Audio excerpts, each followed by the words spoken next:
വൃന്ദാവന രമ്യസ്ഥാന ദിവ്യചിന്താമണിധാമ രത്നമന്ദിര മനോഹാര. ഹരേ കൃഷ്ണ കൃഷ്ണ കൃഷ്ണ ഹരേ ഹരേ, ഹരേ രാമ രാമ രാമ ഹരേ ഹരേ. ഹരേ കൃഷ്ണ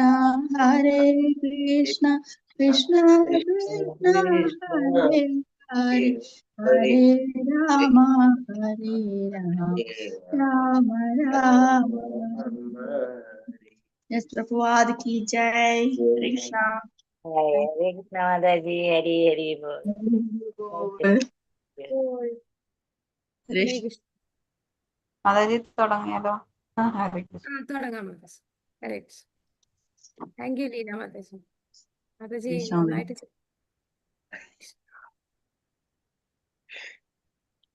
മനോജ് പ്രഭു ചൊല്ലി മാതാജി കീർത്തനം. ആരാണ്?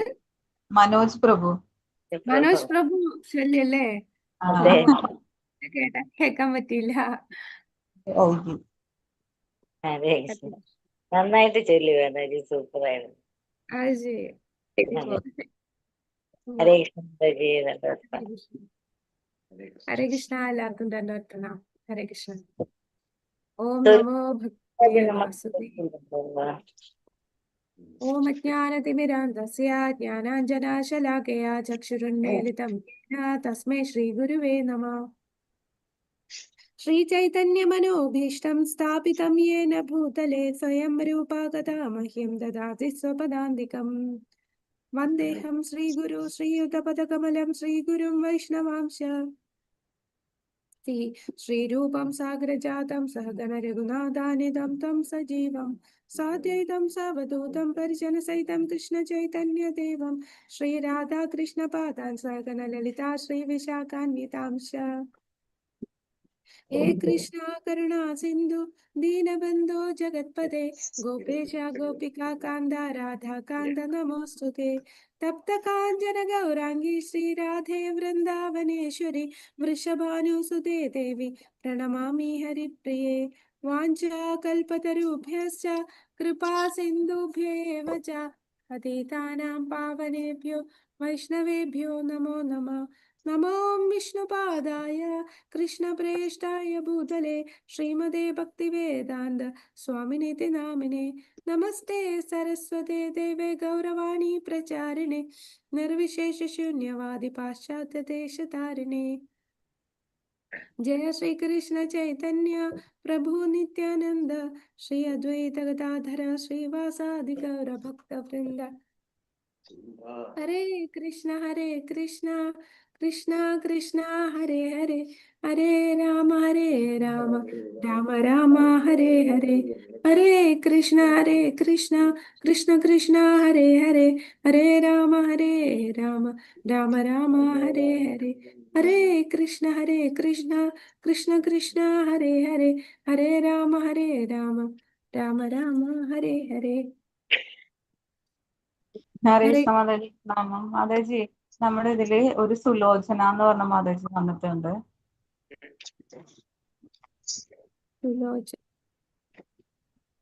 ഹരേ കൃഷ്ണ മാതാജി. സുലോചന മാതാജി എന്നാണ് മാതാജി കേറിയിട്ടുണ്ടായിരുന്നല്ലോ. മറ്റേ ക്ലാസ്സില് കേറിയിട്ട് ഇറങ്ങാത്ത ആയിരിക്കും കേട്ടോ. ഇതിന് മുമ്പുള്ള ക്ലാസ്സില്. അപ്പൊ ഞാൻ റിമൂവ് ചെയ്യാട്ടോ. ഓക്കെ. വേറെ ആരും ഇല്ലല്ലോ അല്ലേ? ഇല്ല മാതാജി, ഇല്ല. ഓക്കെ. ഹരേ കൃഷ്ണ. Thank U. അപ്പൊ നമുക്ക് ഇന്നത്തെ മന്ത്രം, ഇന്ന് നമ്മൾ 10ാമത്തെ മന്ത്രത്തിന്റെ ബാക്കി കാണാനുണ്ട്. പിന്നെ 11ാമത്തെ മന്ത്രം, അതാണ് നമ്മൾ ഇന്ന് കാണുന്നത്. അപ്പൊ 10ാമത്തെ മന്ത്രത്തിൽ നമ്മൾ എന്താണ് കണ്ടത്? 10ാമത്തെ മന്ത്രത്തില് ജ്ഞാന സംസ്കാരത്തിൽ നിന്ന് ഒരു ഫലം ലഭിക്കുന്നുവെന്നും അജ്ഞാനത്തിൽ നിന്ന് വ്യത്യസ്തമായ ഒരു ഫലം സിദ്ധിക്കുന്നതെന്നും വിവേകികൾ വ്യാഖ്യാനിച്ചിട്ടുണ്ട്. അപ്പോ അജ്ഞാനം എന്ന് പറഞ്ഞാല് എന്താണ് അവിടെ അവിദ്യ വിദ്യ.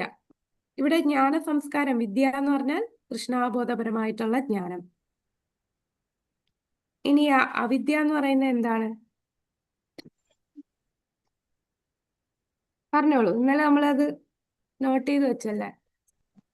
ഇന്ദ്രിയ പൂർണ്ണമായി സംതൃപ്തിക്ക് വേണ്ടി മാത്രം അജ്ഞാനം ഇന്ദ്രിയ സംതൃപ്തിക്ക് വേണ്ടി ജ്ഞാനം ആർജിക്കുന്നതാണ് അജ്ഞാനം. ജ്ഞാനം എന്ന് പറഞ്ഞാൽ, ജ്ഞാനം അല്ലെങ്കിൽ വിദ്യ എന്ന് പറഞ്ഞാൽ നമ്മളുടെ കൃഷ്ണാബോധപരമായിട്ടുള്ള ജ്ഞാനം സമ്പാദിക്കുന്നതാണ് യഥാർത്ഥത്തിലുള്ള ജ്ഞാനം. അപ്പൊ ഈ രണ്ടു കൂട്ടർക്ക് രണ്ട് ഫലമാണ് ലഭിക്കുന്നത് എന്നാണ് ഈ മന്ത്രത്തിൽ പറയുന്നത്. പിന്നെ ജ്ഞാനം എന്താണ് എന്നുള്ളത് 13-ാമത്തെ അധ്യായത്തിലെ, ഭഗവത്ഗീതയിലെ 13-ാമത്തെ അധ്യായത്തിലെ 8 മുതൽ 12 വരെയുള്ള ശ്ലോകത്തില് 18 കാര്യങ്ങൾ പറയുന്നു.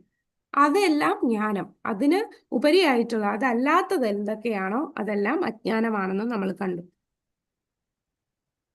ഇനി ഈ ജ്ഞാനം ആരിൽ നിന്ന് നമ്മൾ സ്വീകരിക്കണം? അതാണ് 67-ാമത്തെ പേജില്. 67-ാമത്തെ പേജിൽ നമുക്ക് വായിക്കാം. വായിച്ചോളൂ പ്രഭു. നിരവധി സൂര്യന്മാരും, അത് നമ്മൾ വായിച്ചിരുന്നോ? ഇല്ലല്ലോ. ഇല്ല മാതാജി. എവിടുന്നാ വായിക്കണ്ടേ? ശരി, അപ്പൊ വായിച്ചോളൂ. കൃഷ്ണ. നിരവധി സൂര്യന്മാരും എണ്ണിയാലൊടുങ്ങാത്ത ഗ്രഹസമുച്ചയങ്ങളുമുണ്ട്. പരമപ്രഭുവിന്റെ സൂക്ഷ്മാംശങ്ങളായ നാം ചെറിയ ജീവികളാണെങ്കിലും ഈ അളവറ്റ ഗ്രഹങ്ങളുടെ ആധിപത്യത്തിന് ശ്രമിക്കുന്നു. അതിനാൽ നാം വീണ്ടും വീണ്ടും ജനിക്കുകയും മരിക്കുകയും വാർദ്ധക്യ രോഗാദികളാൽ പീഡിതരാകുകയും ചെയ്യുന്നു. 20-30 വർഷമായി ക്രമേണ കുറഞ്ഞു വരുന്നുണ്ടെങ്കിലും മനുഷ്യായുസിന്റെ ദൈർഘ്യം ഒരു 100 കൊല്ലമാണെന്ന് കണക്കാക്കപ്പെട്ടിരിക്കുന്നു. അജ്ഞാത സംസ്കാരത്താൽ മൂഢന്മാരായവർ ഈ പരിമിത കാലത്ത് ഇന്ദ്രിയസുഖം കൂടുതൽ ഫലപ്രദമായി അനുവദിക്കുന്നതിനു വേണ്ടി ഈ ഗ്രഹത്തിനകത്തു തന്നെ സ്വന്തമായ രാഷ്ട്രങ്ങൾ സ്ഥാപിച്ചിരിക്കുന്നു. അങ്ങനെയുള്ള മൂഢന്മാർ കൃത്യമായി ദേശീയാതിർത്തി നിർണയിക്കാൻ വേണ്ടി പലതരം പദ്ധതികൾ തയ്യാറാക്കുന്നു. അന്തിമ വിശകലനത്തിൽ ഇത് അപഹാസ്യമാണ്.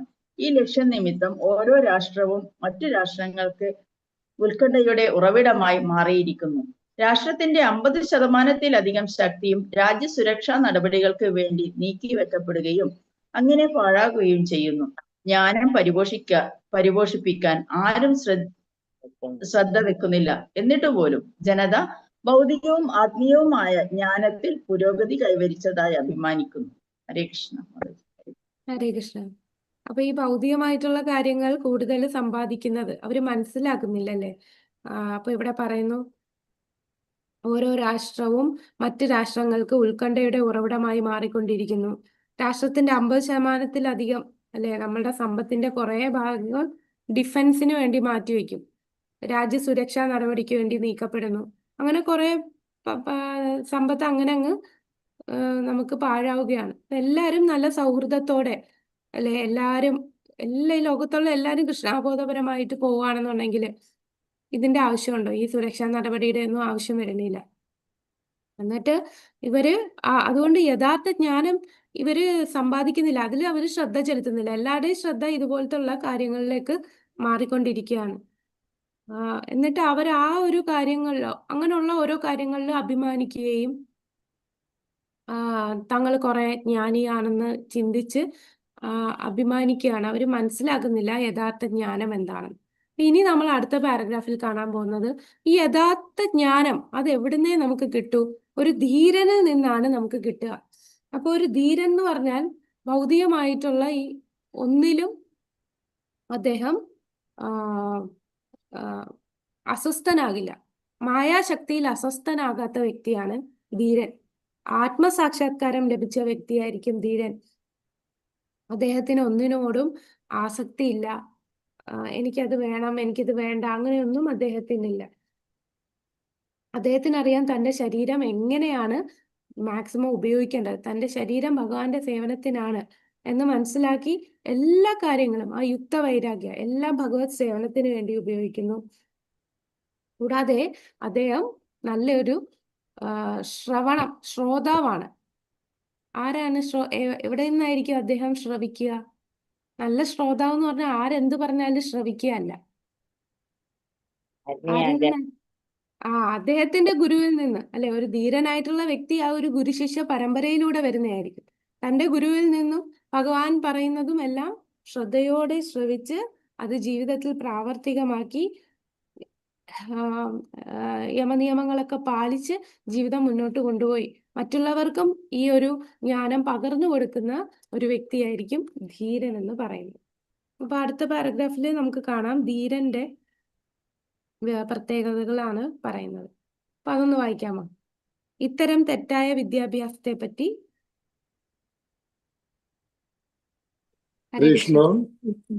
വായിച്ചോളൂ പ്രഭു. ഇത്തരം തെറ്റായ വിദ്യാഭ്യാസത്തെ പറ്റി ഈശോപിശത്ത് മുന്നറിയിപ്പ് നൽകുന്നു. ഭഗവത്ഗീതയാകട്ടെ ശരിയായ ജ്ഞാനം വികസിപ്പിക്കേണ്ടത് എങ്ങനെ എന്നതിനെ പറ്റി നിർദ്ദേശങ്ങൾ നൽകുന്നു.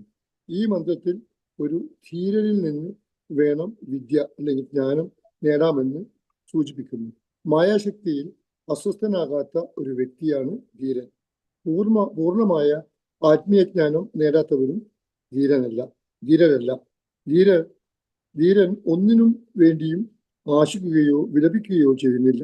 തൻ്റെ വ്യക്തിത്വത്തിൽ നിന്ന് അന്യമായ ശരീരവും മനസ്സും ഭൗതിക സമ്പർക്കത്താൽ നേടേണ്ടി വന്നതാണെന്ന് അയാൾ മനസ്സിലാക്കുന്നു.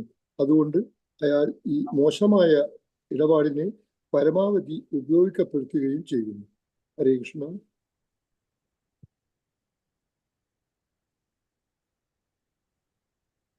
ഹരേ കൃഷ്ണ. ഹരേ കൃഷ്ണ. അതുകൊണ്ട് അയാൾ അത്തരമൊരു മോശമായ സാഹചര്യത്തിൽ നിന്ന് ലഭ്യമാകുന്ന ഏറ്റവും നല്ല പരിണിത ഫലം നേടാനാകും വിധം ആ സാഹചര്യത്തെ കൈകാര്യം ചെയ്യുന്നു. അങ്ങനെയില്ല ബുക്കില്?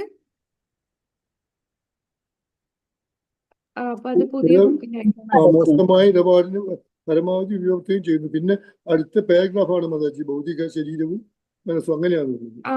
അത് അടുത്ത പാരഗ്രാഫ്. അടുത്ത പാരഗ്രാഫിലാണ് അത്. ഈ ഒരു ഞാൻ നേരത്തെ മാതാജി പല ശ്ലോകം വായിച്ചപ്പോഴും നമ്മളിതിൽ അത് അങ്ങനെയാണ് കാണുന്നത്. കുറച്ച് വ്യത്യാസമുണ്ടല്ലേ? കുറച്ച് വ്യത്യാസം. പഴയ എഡിഷൻ ഒരുപാട് എനിക്ക് തോന്നുന്നു ഒരു 10 കൊല്ലം മുന്നേ അങ്ങോട്ട് വാങ്ങിയായിരിക്കും. അതായിരിക്കും. അപ്പം എന്റെ കയ്യിൽ ഇരിക്കുന്ന പുതിയതായിരിക്കും. 4ാമത്തെ പതിപ്പ് 2021 ഇറങ്ങിയതാണിത്.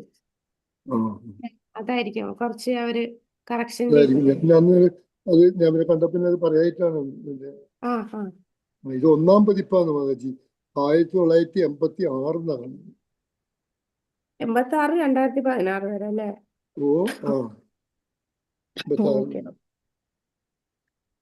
ഓക്കെ. ഹരേ കൃഷ്ണ. അപ്പൊ നമ്മള് ധീരനെ കുറിച്ചാണല്ലേ ഇവിടെ പറഞ്ഞത്. ധീരൻ എന്ന് പറഞ്ഞാല് മായാശക്തിയിൽ അസ്വസ്ഥനാവില്ല, പൂർണ്ണമായ ആത്മീയജ്ഞാനം നേടിയവനായിരിക്കും, ഒന്നിലും ആശിക്കുകയോ വിലപിക്കുകയോ ചെയ്യുന്നില്ല, പിന്നെ തന്റെ വ്യക്തിത്വത്തിൽ നിന്നും അന്യമായ ശരീരവും മനസ്സും. എങ്ങനെ തനിക്ക് ഈ ശരീരം കിട്ടിയത്? ഭൗതിക സമ്പർക്കം കൊണ്ട് നമുക്ക് ഈ ശരീരം നേടി. അത് മനസ്സിലാക്കി അദ്ദേഹം ഏത് സാഹചര്യത്തിലും നല്ല ഫലം കിട്ടുന്ന രീതിയിൽ, അതായത് തന്റെ ശരീരവും ഭൗതിക വസ്തുക്കളും എല്ലാം നല്ല ഫലം, പരിണിത ഫലം നേടാവുന്ന സാഹചര്യത്തിൽ കൈകാര്യം ചെയ്യുന്നു. അതായത് ആ യുക്ത വൈരാഗ്യം അദ്ദേഹം പ്രാവർത്തികമാക്കുന്നു. ഏത് ഭൗതിക വസ്തുവും ഭഗവാന്റെ സേവനത്തിന് ഉപയോഗിക്കുന്നു. ഭൗതിക ശരീരവും മനസ്സും ആത്മീയ സത്തയ്ക്ക് ബന്ധങ്ങളാണ്. ജീവസത്തകൾക്ക് ആത്മീയ ലോകത്തിലാണ് യഥാർത്ഥ പ്രവർത്തനം ഉള്ളത്. ഭൗതിക ലോകം ജഡവസ്തുവാണ്. ജീവതത്വങ്ങളായ ആത്മീയ സ്ഫുലിംഗങ്ങൾ ഈ ജഡവസ്തുക്കളെ വിദഗ്ധമായി കൈകാര്യം ചെയ്യുന്നതിനാൽ അത് ജീവനുള്ളതായി കാണുന്നു. വാസ്തവത്തിൽ പരമോന്നത സത്തയുടെ അംശങ്ങളായ ജീവാത്മാക്കളാണ് ഈ ലോകത്തെ ചലിപ്പിക്കുന്നത്. ഉന്നതാധികാരികളിൽ നിന്ന് ഈ വസ്തുതകൾ കേട്ടറിഞ്ഞ് നിയാമക തത്വങ്ങൾ അനുവർത്തിക്കുന്ന ധീരന്മാർ ഈ ജ്ഞാനം സാക്ഷാത്കരിക്കുന്നു. അപ്പൊ ധീരന്മാർക്കറിയാം താൻ ഈ ശരീരമല്ല, ആത്മാവാണ്. ഈ കാണുന്നതെല്ലാം ഭൗതിക ലോകം, ഇതെല്ലാം ക്ഷണികമാണ്, ഇതെല്ലാം നശിക്കുന്നതാണ്. ഞാൻ ഈ ലോകത്തിൽ നിൽക്കേണ്ട വ്യക്തിയല്ല. എൻ്റെ വ്യക്തിത്വം ഭഗവാനുമായിട്ട് എന്നേക്കുമായിട്ടുള്ള ബന്ധം, എൻ്റെ സ്ഥായി ആയിട്ടുള്ള ബന്ധം ഭഗവാനുമായിട്ടുള്ളതാണ്. അത് ആത്മീയമായിട്ടുള്ള ബന്ധമാണ് ഭഗവാനുമായിട്ടുള്ളത്. അപ്പൊ ഇത് മനസ്സിലാക്കുന്നു. ഈ ലോകം മൊത്തം ചലിക്കുന്ന ആ ജീവസത്ത ഉള്ളത് കൊണ്ടാണ്. അല്ല, ഈ ജീവാത്മാക്കൾ ഇല്ലെങ്കിൽ ഇവിടെ ഫുൾ എന്തായിരിക്കും? ജഡവസ്തുക്കൾ മാത്രം. അപ്പോൾ ഈ പരമോന്നത സത്തയുടെ അംശമായ, അപ്പൊ ഭഗവാന്റെ അംശമായ ഈ ജീവാത്മാക്കളാണ് ഈ ലോകത്തെ ചലിപ്പിക്കുന്നത്. ഈ വസ്തുതകൾ ഒരു ധീരൻ തന്റെ ഉന്നത ഭക്തന്മാരിൽ നിന്ന് കേട്ടറിഞ്ഞ് ആ തത്വം മനസ്സിലാക്കി സാക്ഷാത്കരിച്ച വ്യക്തിയാണ് ധീരൻ. നിയാമക തത്വങ്ങൾ അനുവർത്തിക്കുന്നതിന് വിശ്വാസ്യനായ ഒരു ആധ്യാത്മിക ഗുരുവിനെ അഭയം പ്രാപിക്കേണ്ടതുണ്ട്. അതീന്ദ്രിയ സന്ദേശങ്ങളും നിയമഗ്രന്ഥങ്ങളും ഗുരുശിഷ്യ പരമ്പര വഴിയാണ് കൈമാറപ്പെടുന്നത്. അജ്ഞാനജന്യമായ വിദ്യാഭ്യാസത്തിൽ നിന്ന് ഇത്തരം ജ്ഞാനം ലഭ്യമല്ല. പരമപുരുഷന്റെ സന്ദേശം ആശ്രയഭാവത്തിൽ ആത്മീയ ഗുരുവിൽ നിന്ന് ശ്രവിച്ചാൽ മാത്രമേ ഒരുവനൊരു ധീരനായി തീരാൻ നിവർത്തിയുള്ളൂ. അപ്പൊ ഒരു ധീരനായി തീരുന്ന എങ്ങനെയാണ്? തദ്വിധി പ്രണിപാതേന പരിപ്രശ്നേന സേവയ ഉപദേശന്തിതേ ജ്ഞാനം ജ്ഞാനിന തത്വദർശന. അപ്പൊ ആ ഗുരുശിഷ്യ പരമ്പരയിലൂടെ ജ്ഞാനിയായിട്ടുള്ള തത്വദർശിയായിട്ടുള്ള ആ ഭക്തനിൽ നിന്ന് വിനയത്തോടെ ഗുരുവിൽ നിന്ന് ശ്രവിച്ച് സംശയങ്ങൾ ചോദിച്ച് അദ്ദേഹത്തിന്റെ നിർദ്ദേശങ്ങൾ പാലിക്കുമ്പോഴാണ്, അദ്ദേഹത്തിന്റെ സേവനം ചെയ്യുമ്പോഴാണ് നമുക്ക് ധീരനാവാൻ സാധിക്കുക. യഥാർത്ഥ ശിഷ്യൻ അർജുനനെ പോലെയും ആധ്യാത്മിക ഗുരു ഭഗവാനെ പോലെ തന്നെ ഗുണവാനുമായിരിക്കണം. ഇതാണ് ധീരനിൽ നിന്നും വിദ്യ അഭ്യസിക്കുന്നതിന്റെ രീതി. അപ്പൊ ധീരനിൽ നിന്ന് വിദ്യ അഭ്യസിക്കുന്നതിന്റെ രീതി, ഉദാഹരണം, എങ്ങനെയാണോ അർജുനൻ ആത്മീയ ഗുരുവായിട്ട് ഭഗവാനിൽ നിന്ന് നിർദ്ദേശങ്ങൾ സ്വീകരിച്ചത്, അങ്ങനെ ആയിരിക്കണം നമ്മൾ ധീരനിൽ നിന്നും വിദ്യ അഭ്യസിക്കേണ്ടത്. ഇനി അടുത്ത പാരഗ്രാഫ്, ലാസ്റ്റ് പാരഗ്രാഫ് ഒന്ന് വായിക്കാമോ? ഒരു അധീരൻ. ഹരേ കൃഷ്ണ. ഹരേ കൃഷ്ണ. ഹരേ കൃഷ്ണ. ഒരു അധീരന്, അതായത് ധീരന് ആവശ്യമായ പരിശീലനങ്ങൾ ലഭിക്കാത്തവൻ ഒരു പ്രബോധക നേതാവായി തീരാൻ കഴിയില്ല. ധീരനെ പോലെ സ്വയം ഭാവിക്കുന്ന ഇന്നത്തെ രാഷ്ട്രീയ നേതാക്കൾ സത്യത്തിൽ അധീരരാണ്. ഡോളറും സെന്റുമായി പ്രതിഫലം പറ്റാനുള്ള വ്യഗ്രതയിലാണ് അവർ. അപ്പോൾ എങ്ങനെയാണ് സാധാരണ ജനങ്ങളെ ആത്മസാക്ഷാത്കാര പാതയിലേക്ക് നയിക്കാൻ അവർക്ക് കഴിയുക? അതിനാൽ യഥാർത്ഥ വിദ്യ നേടുന്നതിനായി ഒരാൾ ആശ്രയഭാവത്തിൽ ധീരാത്മാക്കളെ പ്രാപിക്കണം. ഹരേ കൃഷ്ണ. അതെ. അപ്പൊ ഇന്ന് ഇവിടെ ഉള്ള എല്ലാ നേതാക്കന്മാരും അധീരരാണ് അല്ലേ? ആ പരിശീലനം ലഭിക്കാത്ത, ആത്മതത്വത്തെ കുറിച്ച് ഒന്നും അറിയാത്തവരാണ്. അവര് ഡോളർ, സെന്റ്, ഇതൊക്കെ അല്ലെ, കറക്റ്റ് അല്ലേ? ഇന്നത്തെ പൊളിറ്റീഷ്യൻസ് എല്ലാരും പൈസയ്ക്ക് വേണ്ടിയാണ് നിൽക്കുന്നത്. അവരെ എങ്ങനെ ഇതിൽ നിന്ന് എനിക്ക് സമ്പാദിക്കാമെന്ന് ചിന്തിക്കുന്നവരാണ്. അപ്പൊ സാധാരണ ജനങ്ങൾക്ക് എങ്ങനെയാണ് ആത്മസാക്ഷാത്കാരം ലഭിക്കുക? അല്ലെ, നമ്മളെ ഭരിക്കുന്ന ഉന്നതർ അന്ധന്മാരാകുമ്പോൾ ഒരു അന്ധനെ ഫോളോ ചെയ്യുന്ന ബാക്കിയുള്ളവരും അന്ധരെ ആ കുഴിയിലേക്ക് തന്നെ ആയിരിക്കും വീഴുക. അതിനാൽ യഥാർത്ഥ വിദ്യ നേടുന്നതിനായി ഒരാൾ ആശ്രയഭാവത്തിൽ ധീരാത്മാക്കളെ പ്രാപിക്കണം. ഇതാണ് നമ്മളുടെ 10ാമത്തെ മന്ത്രം. ഇനി നമുക്ക് 11ാമത്തെ മന്ത്രത്തിലേക്ക് കടക്കാം. ഓക്കെ, 11ലേക്ക് പോവാം. ശരി. ഓക്കെ, അപ്പൊ 11ാമത്തെ മന്ത്രം. വിദ്യാം ച യസ് തദ്വേദോ ഭയം സഹ അവിദ്യയാ മൃത്യും തീർത്വാ വിദ്യയാമൃതമശ്നുതേ. വിദ്യാം ച യസ് തദ്വേദോ ഭയം സഹ അവിദ്യയാ മൃത്യും തീർത്വാ വിദ്യയാമൃതമശ്നുതേ. ഒന്ന് ചൊല്ലാമോ രണ്ടുപേര്? മന്ത്രം 11. വിദ്യായാം ച യസ് തദ്വേദോ ഭയം സഹ അവിദ്യയാ മൃത്യും തീർത്വാ വിദ്യയാ അമൃതമശ്നുതേ. ഹരേ കൃഷ്ണ. ഹരേ കൃഷ്ണ. വിദ്യാം ച യസ് തദ്വേദോ ഭയം സഹ അവിദ്യയാ മൃത്യും തീർത്വാ വിദ്യയാമൃതമശ്നുതേ. ഹരേ കൃഷ്ണ. ഹരേ കൃഷ്ണ. അപ്പൊ ഇവിടെയും വിദ്യയുണ്ട്, അവിദ്യയുണ്ട്. അപ്പൊ ഇവിടുത്തെ വിദ്യയും അവിദ്യയും എന്താന്ന് നോക്കാം. ഇവിടെ വിദ്യ എന്ന് പറഞ്ഞാൽ നമ്മളുടെ യഥാർത്ഥ കൃഷ്ണാബോധപരമായിട്ടുള്ള ജ്ഞാനം ലഭിക്കുന്നതാണ്. ആ ജ്ഞാനമാണ് വിദ്യ. അവിദ്യ എന്ന് പറഞ്ഞാൽ നമ്മളെ ശരീരബോധത്തിലുള്ള ജഡവിദ്യ, ഭൗതികമായിട്ടുള്ള വിദ്യാഭ്യാസമാണ് ഇവിടെ പറയുന്ന അവിദ്യ. ഓക്കെ, ഭൗതികമായിട്ടുള്ള കാര്യങ്ങളിൽ നേടുന്ന വിദ്യാഭ്യാസം. ഈ മന്ത്രത്തിൽ പറയുന്നത് അജ്ഞാനത്തിന്റെയും ജ്ഞാനത്തിന്റെയും പ്രക്രിയകൾ ഒരേ സമയം അറിയുന്നവന് മാത്രമേ ജനന മരണ ചക്രത്തെ അതിക്രമിച്ച് അമൃതത്വം ആസ്വദിക്കാനാകൂ. അപ്പൊ ജനന മരണ ചക്രം താണ്ടി പോകണമെങ്കിൽ അവന് വിദ്യയും അറിയണം, അവിദ്യയും അറിയണം. അതായത് കൃഷ്ണാബോധത്തിലുള്ള ജ്ഞാനവും അറിയണം, ഭൗതികമായിട്ടുള്ള കാര്യങ്ങളും അറിയണം. അല്ലാതെ കൃഷ്ണാബോധത്തിലുള്ള ജ്ഞാനം മാത്രം അറിഞ്ഞാൽ പോരാ. അതാണ് ഇവിടെ പറയുന്നത്. ഇത് രണ്ടും അറിയുന്നവൻ മാത്രമേ ജനന മരണ ചക്രത്തെ അതിക്രമിച്ച് ആസ്വദിക്കാൻ പറ്റൂ. ഇപ്പൊ അവിദ്യ മാത്രം അറിയാവുന്നവനാണെങ്കിൽ അവൻ ഒരുപാട് ബന്ധനസ്ഥനാവുകയാണ്, അല്ലെ? എന്നാൽ വിദ്യ മാത്രം അറിയുന്നവനാണെങ്കിൽ, അവൻ അവിദ്യയെക്കുറിച്ച് അറിയില്ലെങ്കിൽ അവന് വീഴ്ച പറ്റാം. നമ്മൾ അവിദ്യയും അറിയണം. എന്തൊക്കെയാണ് അപകടം, ഏതാണ് ശരി, ഏതാണ് തെറ്റ്. കാരണം നമ്മൾ ജീവിക്കുന്ന ഈ സ്ഥലം അവിദ്യയുള്ള സ്ഥലങ്ങളാണ്, അല്ലെ? ഇവിടെ എല്ലാവരും വിദ്യ മാത്രം അഭ്യസിക്കുന്നവരല്ല. ഈ ഭൗതിക ലോകം എന്ന് പറയുന്നത് തന്നെ ഒരു ഹോസ്പിറ്റലാണ്. എല്ലാവരും രോഗികളാണ് കൂടുതലും. അപ്പൊ നമുക്ക് ആ രോഗം എന്താണെന്ന് മനസ്സിലാക്കണം. ആ രോഗാവസ്ഥയിൽ ഇരിക്കുമ്പോൾ എന്തൊക്കെയാണ് പ്രശ്നങ്ങൾ എന്ന് മനസ്സിലാക്കണം. എന്നാലേ നമുക്ക് രോഗമില്ലാത്ത അവസ്ഥയിലേക്ക് പോകാൻ നമുക്ക് ആഗ്രഹം തോന്നും. അപ്പൊ നമ്മൾ അവിദ്യ, ആ ഭൗതികമായിട്ടുള്ള ജ്ഞാനവും വേണം, ആത്മീയമായിട്ടുള്ള ജ്ഞാനവും വേണം. ഭൗതികമായിട്ടുള്ള ജ്ഞാനം സമ്പാദിക്കുമ്പോൾ നമുക്ക് മനസ്സിലാവും ആത്മീയ ജ്ഞാനം എത്ര വലുതാണ്. അത് ഗ്ലോറി മനസ്സിലാവും. ഭൗതികമായിട്ടുള്ളതെല്ലാം ജഡവസ്തുക്കളാണ്, അത് ശാശ്വതമല്ല, എല്ലാം നശിക്കും, ഇവിടെ കിട്ടുന്ന സന്തോഷമെല്ലാം ക്ഷണികമാണ് എന്ന് നമ്മൾ മനസ്സിലാക്കണം. ഭൗതികമായിട്ടുള്ള കാര്യങ്ങൾ എക്സ്പീരിയൻസ് ചെയ്യുമ്പോഴാണ് നമുക്കത് മനസ്സിലാകും.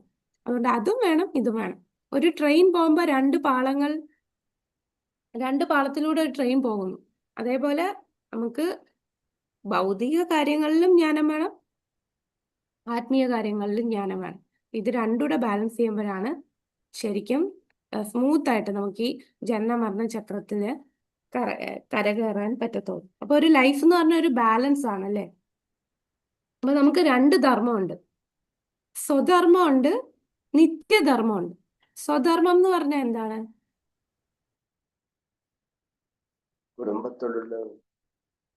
കുടുംബത്തോടുള്ളത് ഏതാ? കേട്ടില്ല പ്രഭു. ശരീരാവശ്യങ്ങൾക്ക് വേണ്ടി ശരീരാവശ്യങ്ങൾ. കറക്റ്റ്. ശരീരാവശ്യങ്ങൾക്കുള്ള നമ്മളെ ഈ ശരീരം, പിന്നെ നമ്മളെ കുടുംബം, നമുക്ക് ഈ സമൂഹത്തിന് ഇതൊക്കെ ചെയ്യാനായിട്ടുള്ള ധർമ്മമുണ്ട്. അതാണ് സ്വധർമ്മം. നിത്യധർമ്മം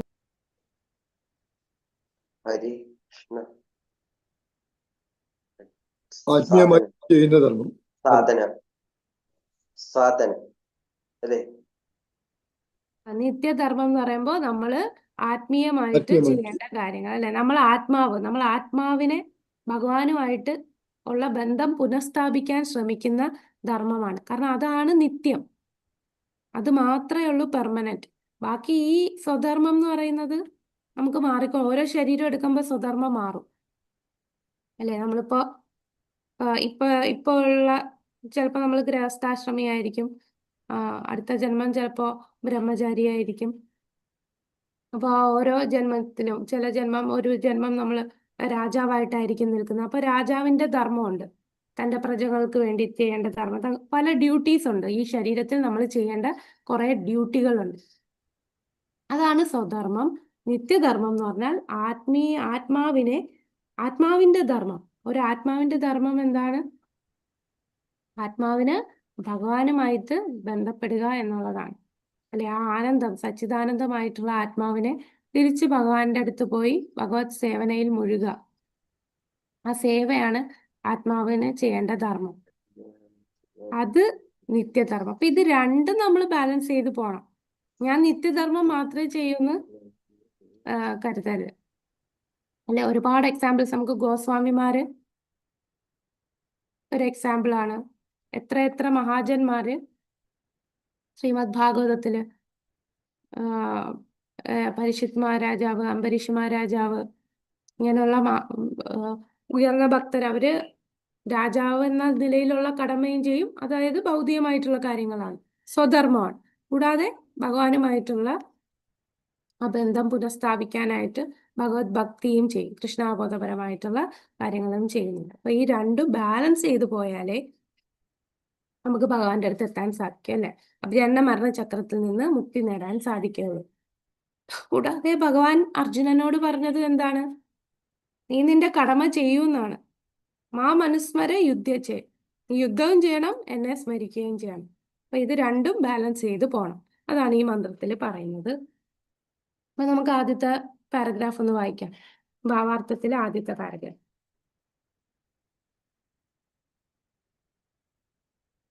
ഹരേ കൃഷ്ണ മാതാജി. വായിച്ചോളൂ മാതാജി. ഭൗതിക ലോകം സൃഷ്ടിക്കപ്പെട്ടത് മുതൽ ഓരോരുത്തരും ശാശ്വത ജീവിതം നേടുന്നതിനായി പരിശ്രമിക്കുന്നു. എന്നാൽ ആർക്കും തന്നെ മരണത്തെ ഒഴിവാക്കാൻ കഴിയാത്ത വിധം ക്രൂരമാണ് പ്രകൃതി നിയമങ്ങൾ. ആരും തന്നെ രോഗിയോ വൃദ്ധനോ ആകുവാനോ മരിക്കാനോ ആശിക്കുന്നില്ല. ഭൗതിക പുരോഗതി കൊണ്ട് ഈ പ്രശ്നങ്ങൾക്ക് പരിഹാരം കാണാൻ കഴിഞ്ഞിട്ടില്ല. ശാസ്ത്ര പുരോഗതിക്ക് മരണത്തിന്റെ വേഗത കൂട്ടുന്ന അണ്വായുധങ്ങൾ കണ്ടുപിടിക്കാൻ കഴിയും. എന്നാൽ വാർദ്ധക്യം, രോഗം, മരണം എന്നിവയുടെ കരാള ഹസ്തങ്ങളിൽ നിന്ന് മനുഷ്യനെ രക്ഷിക്കാൻ കഴിയുന്ന ഒന്നും തന്നെ അതിനെ കണ്ടുപിടിക്കാൻ കഴിയില്ല. ഹരേ കൃഷ്ണ. ഹരേ കൃഷ്ണ മാതാജി. അപ്പോ ഇവിടെ പറയുന്നത് നമ്മളെ ഭൗതിക ലോകത്തിലെ പ്രശ്നങ്ങളാണല്ലേ. ഭൗതികമായിട്ട് എന്തൊക്കെ പുരോഗതി നേടിയാലും അതൊരു ശാശ്വത പരിഹാരമല്ല. പ്രശ്നങ്ങൾ, ഓരോ കണ്ടുപിടുത്തങ്ങൾ വരുമ്പോഴും പ്രശ്നങ്ങൾ കൂടത്തേ ഉള്ളൂ. നമ്മളെ ജന്മ, മൃത്യു, ജരാവ്യാധി ഈ ഭൗതിക ലോകത്തിലുള്ള പ്രശ്നമാണ്. അതിന് ഒരു പരിഹാരവും ആർക്കും കണ്ടെത്താൻ കഴിയില്ല. എല്ലാരും ഇവിടെ ജനിക്കുമ്പോൾ മരിക്കണ്ട, എനിക്ക് രോഗം വരില്ല, എനിക്ക് എപ്പോഴും സന്തോഷമായിട്ട് ഇരിക്കാനാണ് ആഗ്രഹിക്കുന്നത്. കാരണം ആത്മാവിന് ആനന്ദമാണ്, അല്ലെ? സച്ചിദാനന്ദമാണ് ആത്മാവ്. അതുകൊണ്ട് നമ്മളും ആഗ്രഹിക്കും സന്തോഷം ഇവിടെ കിട്ടാൻ. അപ്പൊ ഭൗതിക ലോകത്തെ നമ്മൾ മനസ്സിലാക്കുക, ഇവിടെ ഒരിക്കലും സന്തോഷം കിട്ടില്ല, ഇത് ദുഃഖാലയമാണ്, ഇവിടെ അശാശ്വതമാണ്. എന്തൊക്കെ നമ്മൾ പ്ലാനിങ് ചെയ്താലും, എന്തൊക്കെ കാര്യങ്ങളും സന്തോഷത്തിന് വേണ്ടി ചെയ്താലും ഒരിക്കലും എന്താണ് ദുഃഖദോഷാനു ദർശനം, ദുഃഖമായിരിക്കും ഭൗതിക വസ്തുക്കളുമായിട്ടുള്ള സമ്പർക്കം കൊണ്ട് നമുക്ക് കിട്ടുക. അപ്പൊ അത് അത് ഭൗതിക ജ്ഞാനമാണ്. ഭൗതിക ലോകത്തുള്ള ആ സ്വഭാവത്തെ നമ്മൾ മനസ്സിലാക്കുകയാണ്. ഇനി അടുത്തത് ഹിരണ്യകശിപുവിന്റെ കാര്യമാണ് അടുത്ത 2 പാരഗ്രാഫിലൂടെ പറയുന്നത്. ഇപ്പൊ ഹിരണ്യകശിപു എന്ന് പറഞ്ഞാൽ ഭൗതിക നേട്ടങ്ങൾക്ക് വേണ്ടി മരണത്തെ വരെ കീഴടക്കാൻ എത്ര വർഷം തപശ്ചര്യ ചെയ്ത് ബ്രഹ്മാവിൽ നിന്ന് വരം വാങ്ങിച്ചു, അല്ലെ? അപ്പൊ അദ്ദേഹം വിചാരിച്ചു എന്നെ ഇനി ആർക്കും കൊല്ലാൻ സാധിക്കില്ല. കുറച്ചു നാൾ അദ്ദേഹം ആ ശക്തിയിൽ എല്ലാത്തിനെയും നിയന്ത്രിക്കുമായിരുന്നു. അദ്ദേഹം ഹിരണ്യകശിപു പറയുമ്പോഴായിരിക്കും സൂര്യൻ ഉദിക്കുക. ഹിരണ്യകശിപു ഒന്ന് പിരിക ഉയർത്തിയാൽ മതി. ഒരു പിരിക ഉയർത്തുമ്പോൾ തന്നെ ദേവന്മാരെല്ലാരും കൈകൂപ്പി ഹിരണ്യകശിപുവിന്റെ കാൽക്കൽ വീണ് സേവകരായിട്ട് നിൽക്കും. എല്ലാരും ഭയന്നിരിക്കുകയാണ്. ഈ ഭൂമി കറങ്ങുന്നത് തന്നെ ഹിരണ്യകശിപുവിന്റെ നിയന്ത്രണത്തിലായിരുന്നു. അപ്പൊ അത്രയും ശക്തിശാലിയായിരുന്നു. താൻ ഒരിക്കലും മരിക്കില്ല എന്ന് ചിന്തിച്ചു. പക്ഷെ വെറും ഇത്രയും വർഷം തപശ്ചര്യ ചെയ്തിട്ടും വേറെ 5 വർഷത്തിന് ശേഷം തൻ്റെ മകൻ പ്രഹ്ലാദൻ, ഭക്തനായിട്ടുള്ള പ്രഹ്ലാദനെ രക്ഷിക്കാൻ ഭഗവാൻ നരസിംഹനായിട്ട് വന്ന് ഹിരണ്യകശിപുവിന്റെ അമരത്വം എന്ന് പറഞ്ഞ് ചിന്തിച്ചിരുന്നത് ഇല്ലാതായി. അപ്പൊ ഇത്രയും വലിയ ഹിരണ്യകശിപുവിന് വരെ മരണം ഫേസ് ചെയ്യേണ്ടി വന്നു. ഇപ്പൊ സാധാരണയുള്ള ജനങ്ങളുടെ കാര്യം, എല്ലാം പിടിച്ചെടുക്കാൻ നോക്കുന്ന ഇവരുടെ കാര്യം എന്തായിരിക്കും? ഇനി അടുത്ത ഹിരണ്യം എന്ന വാക്കിന്റെ അർത്ഥം എന്താ? സ്വർണം. കശിപു മൃദുശയ്യ. അപ്പൊ ധനം, സ്ത്രീ എന്നീ 2 വസ്തുക്കളിലായിരുന്നു ഈ വ്യക്തിക്ക് താല്പര്യം. അനശ്വരനായി തീർന്ന് ഇത് ആസ്വദിക്കാൻ ആഗ്രഹിച്ച അയാൾ ബ്രഹ്മാവിനോട് അമരനായി തീരുക എന്ന തന്റെ ആഗ്രഹ സാഫല്യത്തിന് വേണ്ടി നേരെയല്ലാത്ത പല വരങ്ങളും ചോദിച്ചു. അപ്പൊ ബ്രഹ്മാവ് എന്താണ് പറഞ്ഞത്? ബ്രഹ്മാവ് പറയും, എനിക്ക് അങ്ങനെ ഒരു വരം തരാൻ സാധിക്കില്ല, അല്ലെ? എന്താ അമരനാവുക എന്നുള്ള ഒരു വരം എനിക്ക് തരാൻ സാധിക്കില്ല. ഞാൻ പോലും അമരനല്ല. പിന്നെ അമരനാവാൻ വേണ്ടിയാണ് 6 കണ്ടീഷൻസ് പറഞ്ഞ് ഹിരണ്യകശിപു വരം ചോദിക്കുന്നത്. ആ വരങ്ങൾ എന്തൊക്കെയായിരുന്നു? അതാണ് ഇവിടെ പറയുന്നത്. താനൊരു മനുഷ്യനാലും മൃഗത്താലും ദൈവത്താലും 84 ലക്ഷം ജീവജാല വർഗങ്ങൾ ഒന്നിനാലും അതുപോലെ ഭൂമിയിലോ ആകാശത്തിലോ ജലത്തിലോ ആയുധങ്ങളാലോ വധിക്കപ്പെടുക എന്നുള്ള വരം വധിക്കപ്പെടരുതെന്നുള്ള വരം കൈക്കലാക്കി. ഇപ്രകാരം മരണത്തിൽ നിന്ന് രക്ഷപ്പെടാൻ കഴിയുമെന്ന് വിവേകരഹിതമായി അയാൾ കരുതി. എന്നാൽ ഒടുവിൽ ഇത്തരം എല്ലാ വരങ്ങളും ബ്രഹ്മാവ് നൽകിയെങ്കിലും അർത്ഥസിംഹവും അർത്ഥനരനുമായുള്ള നരസിംഹൻ രൂപത്തിൽ പരമപുരുഷനാൽ അയാൾ വധിക്കപ്പെട്ടു. അയാളുടെ ഭാവനയ്ക്ക് അതീതമായ അത്ഭുതകരമായ സ്വരൂപത്തിന്റെ മടിയിൽ വെച്ച് നഖങ്ങളാൽ കൊല്ലപ്പെട്ടു. അപ്പൊ അടുത്ത് പറയുന്നു, പല പദ്ധതികൾ ആവിഷ്കരിച്ചു എങ്കിലും ഭൗതികവാദികളിൽ ഏറ്റവും ശക്തിമാനായ ഹിരണ്യകശിപുവിന് പോലും അമരനാവാൻ സാധിച്ചില്ല. അപ്പോൾ പിന്നെ നൈമിഷികമായ ആയുസ് മാത്രമുള്ള പദ്ധതികളുമായി എത്തുന്ന ഇന്നത്തെ കുഞ്ഞു ഹിരണ്യകശിപുവന്മാർക്ക് എന്ത് നേടാനാകും? അല്ലെ, ഇന്നുള്ള എല്ലാം ഹിരണ്യകശിപുക്കളാണ്. നമ്മളുടെ ഉള്ളിൽ തന്നെ ഹിരണ്യകശിപു ഇരിപ്പുണ്ട്. നമ്മളുടെ ഉള്ളിലെ ഹിരണ്യകശിപു ആരാ? നമ്മളെ ഉള്ളിലെ അനർത്ഥങ്ങൾ, കാമം, ക്രോധം, മോഹം, ലോഭം, മതമാത്സര്യം, ഇതെല്ലാം നമ്മളുടെ ഉള്ളിലുള്ള ആ അസുരനാണ്. അപ്പൊ ഈ ലോകത്തുള്ള എല്ലാരും കുഞ്ഞു കശിപ്പുമാരാണ്. ഹിരണ്യകശിപുവിന്റെ അത്ര ശക്തിയില്ലെങ്കിലും എല്ലാരും ഈ ചെറിയ ആയുസ്സിലെല്ലാം പിടിച്ചടക്കാനായിട്ട് ശ്രമിക്കുകയാണ്. പക്ഷെ അന്ത്യം എന്തായിരിക്കും? എല്ലാം നശിച്ചു പോകും. ഒന്നും ശാശ്വതമല്ല. ഈ ശരീരം നമ്മൾ എന്നായാലും വെടിയേണ്ടതുണ്ട്. നിലനിൽപ്പിന് വേണ്ടിയുള്ള പോരാട്ടത്തിൽ ഏകപക്ഷീയമായി വിജയം കാണാൻ ശ്രമിക്കരുതെന്ന് ശ്രീ ഈശോപനിഷത്ത് നമ്മോട് നിർദ്ദേശിക്കുന്നു. എല്ലാവരും നിലനിൽപ്പിന് വേണ്ടി പാടുപെടുന്നു. എന്നാൽ ആരെയും അതിക്രമിക്കാൻ അനുവദിക്കാത്തത്ര കഠിനമാണ് ഭൗതിക പ്രകൃതിയുടെ നിയമങ്ങൾ. അനശ്വര ജീവിതം ആസ്വദിക്കാനായി ഒരുവൻ ഭഗവത് സന്നിധിയിലേക്ക് മടങ്ങിപ്പോകാൻ തയ്യാറാകണം. അപ്പൊ അനശ്വരത്വം എന്ന് പറയുന്നത് ഭഗവാന്റെ ധാമത്തിലേ ഉള്ളൂ. ഇവിടെ നമുക്ക് ഒരിക്കലും അനശ്വരനായി നിൽക്കാൻ സാധിക്കില്ല. അപ്പൊ എങ്ങനെ അറിയാം നമുക്ക് ഭഗവാന്റെ അടുത്ത് പോകാനുള്ള കാര്യങ്ങൾ എവിടെ നിന്ന് മനസ്സിലാക്കാം?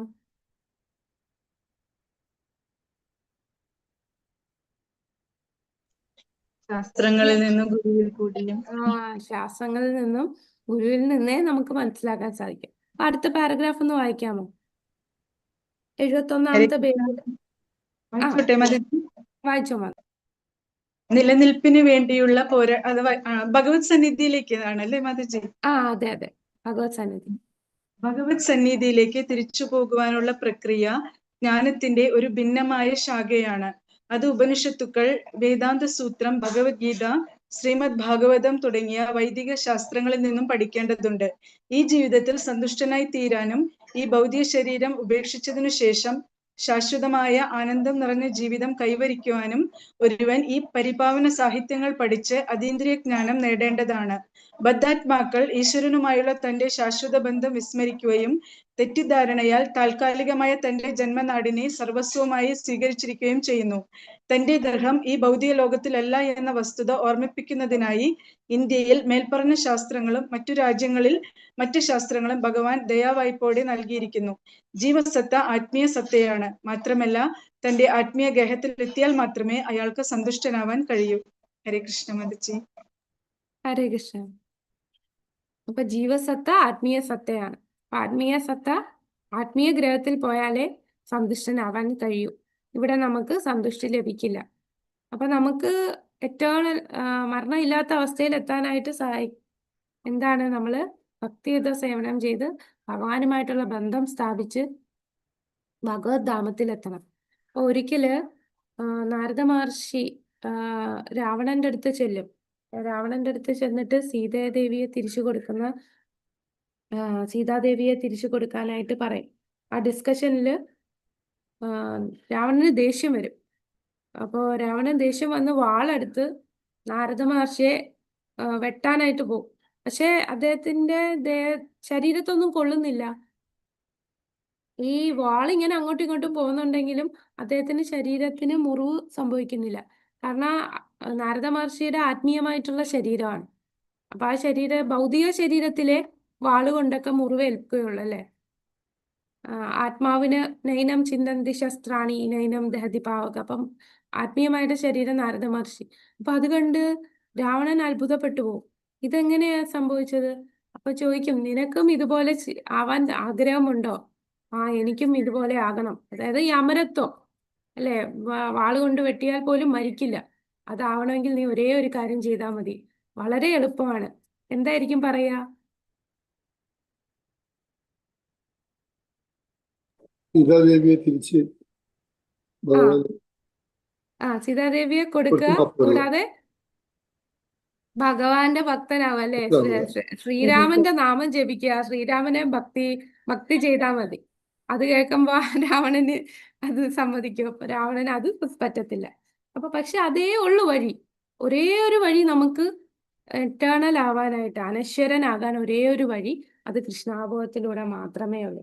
ആ പരമപുരുഷനെ നമ്മൾ ആരാധിക്കുക, ഭക്തിയുത സേവനം ചെയ്യുക. ഇനി അടുത്ത പാരഗ്രാഫ് ഒന്ന് വായിച്ചോളൂ. ഈ സന്ദേശം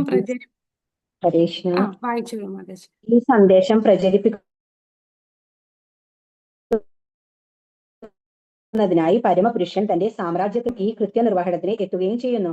എല്ലാ ജീവജാലങ്ങളും അവിടുത്തെ പ്രിയ സന്തതികളും അവിടുത്തെ അംശവും ഭാഗവുമായതിനാൽ ഭൗതികതയിൽ നിരന്തരമായി നമ്മൾ ക്ലേശിക്കുന്നതിൽ നമ്മളെക്കാൾ ഭേദിക്കുന്നത് ഈശ്വരനാണ്. ഭൗതിക ലോകത്തിലെ ഈ ദുരിതങ്ങൾ ജഡ പദാർത്ഥവുമായുള്ള നമ്മുടെ ആത്മാവ് പൊരുത്തമില്ലായ്മ അനുസ്മരിപ്പിക്കാൻ നേരിട്ടല്ലാതെ സഹായിക്കുന്നു. ബുദ്ധിയുള്ള ജീവസത്തകൾ പൊതുവെ ഈ ഓർമ്മപ്പെടുത്തലുകൾ ശ്രദ്ധിക്കുകയും വിദ്യയുടെ അഥവാ അതീന്ദ്രിയ ജ്ഞാനത്തിന്റെ സംസ്കാരത്തിൽ വ്യാപൃതനാവുകയും ചെയ്യുന്നു. ഈ ആത്മീയ ജ്ഞാനത്തിന്റെ സംസ്കാരത്തിന് ഏറ്റവും നല്ല അവസരമാണ് മനുഷ്യജന്മം. ഈ അവസരം പ്രയോജനപ്പെടുത്താതെ ഒരു മനുഷ്യനെ നരാധമൻ എന്ന് വിളിക്കുന്നു. ഹരേ കൃഷ്ണ. Thank you Mataji. അപ്പൊ നരാധമൻ എന്ന് പറയുന്നത് ഏറ്റവും താഴ്ന്ന തരത്തിലുള്ള മനുഷ്യൻ. അവൻ ഈ ഇത്രയും ഭാഗ്യമുള്ള മനുഷ്യ ശരീരം കിട്ടിയിട്ടും അത് പ്രയോജനപ്പെടുത്തുന്നില്ല. അവനാണ് നരാധവൻ. അപ്പൊ നമ്മൾ ആത്മാവ് ഭഗവാനുമായിട്ടുള്ള ബന്ധത്തിൽ എത്താനായിട്ടുള്ള പ്രവർത്തികൾ നമ്മൾ ചെയ്യണം. നമുക്ക് ഈ ലോകത്ത് നമ്മൾ നിൽക്കുമ്പോൾ ഒരുപാട് കഷ്ടതകൾ വരുന്നതെന്ന് പറഞ്ഞാൽ നമുക്കതൊരു ഓർമ്മപ്പെടുത്തലാണ്. ഇതല്ല നിന്റെ ലോകം, ഇവിടെ അല്ല നീ നിൽക്കേണ്ടത്, ഇവിടെ ഒരിക്കലും നമുക്ക് സന്തോഷം കിട്ടുകയില്ല. അപ്പൊ ബുദ്ധിയുള്ള ജീവാത്മാക്കൾ എന്ത് ചെയ്യും? എന്തുകൊണ്ടാണ് എനിക്ക് മരണം സംഭവിക്കുന്നത്? ബ്രഹ്മ ജിജ്ഞാസ, അതതോ ബ്രഹ്മ ജിജ്ഞാസ, അതിലേക്ക് വരും. ഞാൻ ആരാണ്? എന്തുകൊണ്ട് മരണം സംഭവിക്കുന്നു? എന്തുകൊണ്ട് ദുഃഖം വരുന്നു? അങ്ങനെ അവൻ ആത്മീയ ജ്ഞാനം കൈവരിക്കും. പക്ഷെ നരാധമനായിട്ടുള്ള വ്യക്തി എന്താണ്? ഈ അവസരം പ്രയോജനപ്പെടുത്തില്ല. ഇത്രയും ദുഃഖമൊക്കെ വന്നിട്ടും എന്തുകൊണ്ടെന്ന് ചിന്തിക്കാതെ വീണ്ടും വീണ്ടും ഇവിടെ സുഖം കണ്ടുപിടിക്കാനായിട്ട് പ്രയോജനമില്ലാതെ ഓരോ കഷ്ടപ്പെട്ട് അധ്വാനിക്കുകയാണ് ആ സന്തോഷത്തിന് വേണ്ടി. അടുത്ത പാരഗ്രാഫ് അവിദ്യ. കൃഷ്ണ.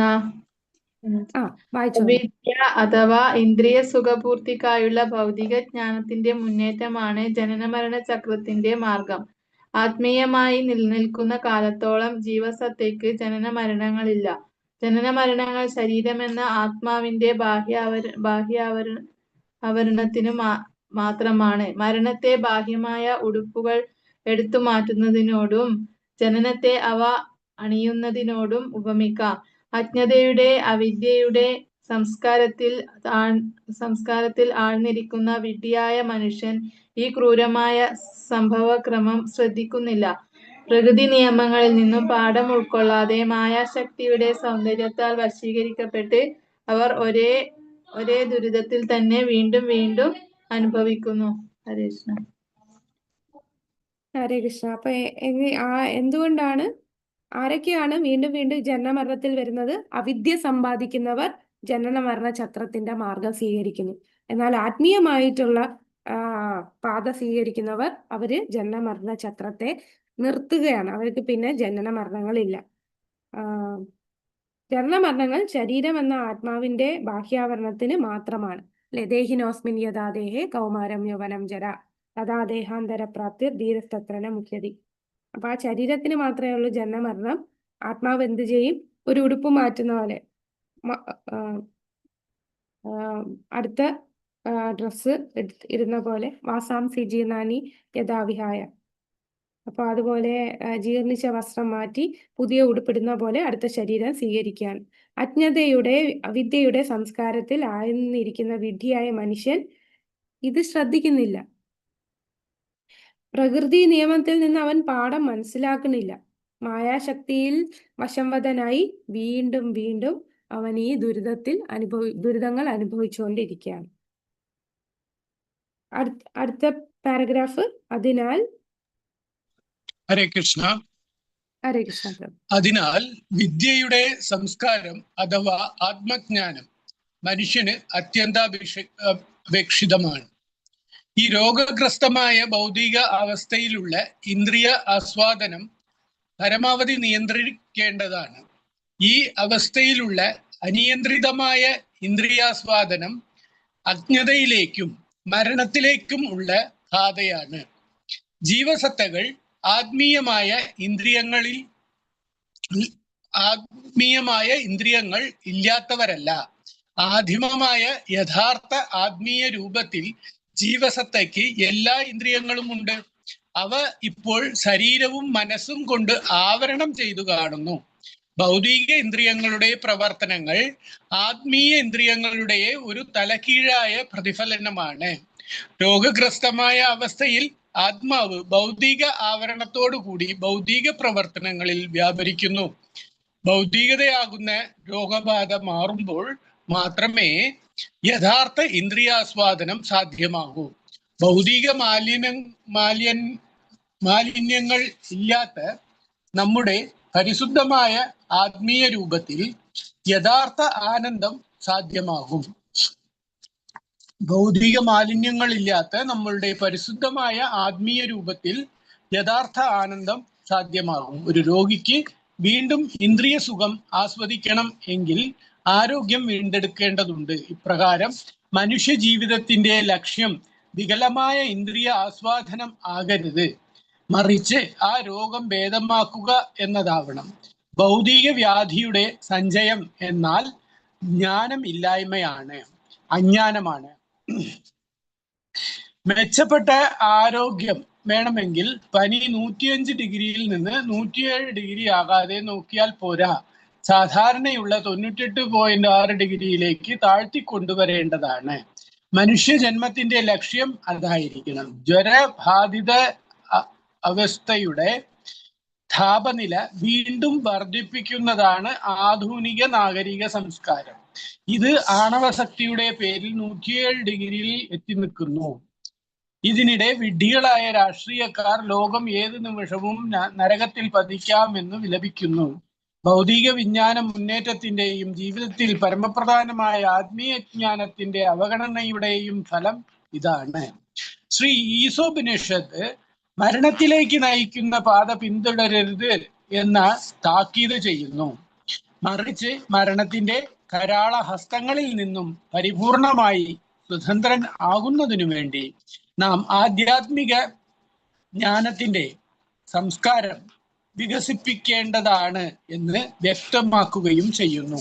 ഹരേ കൃഷ്ണ. ഹരേ കൃഷ്ണ. താങ്ക് യു പ്രഭു. ഇത് ഇവിടെ വളരെ ഉദാഹരണത്തോടു കൂടിയാണ് ശ്രീല പ്രഭുപാദൻ ഇവിടെ തന്നിരിക്കുന്നത്. ഒരു പനി വരുമ്പോൾ നമ്മൾ പനിയുടെ ചൂട് കൂട്ടുക അല്ല, അത് നോർമൽ ആക്കി വെക്കാനാണ് ശ്രമിക്കേണ്ടത്. അപ്പൊ മനുഷ്യ ജന്മത്തിന്റെ ലക്ഷ്യം എന്ന് പറഞ്ഞാൽ എന്തായിരിക്കണം?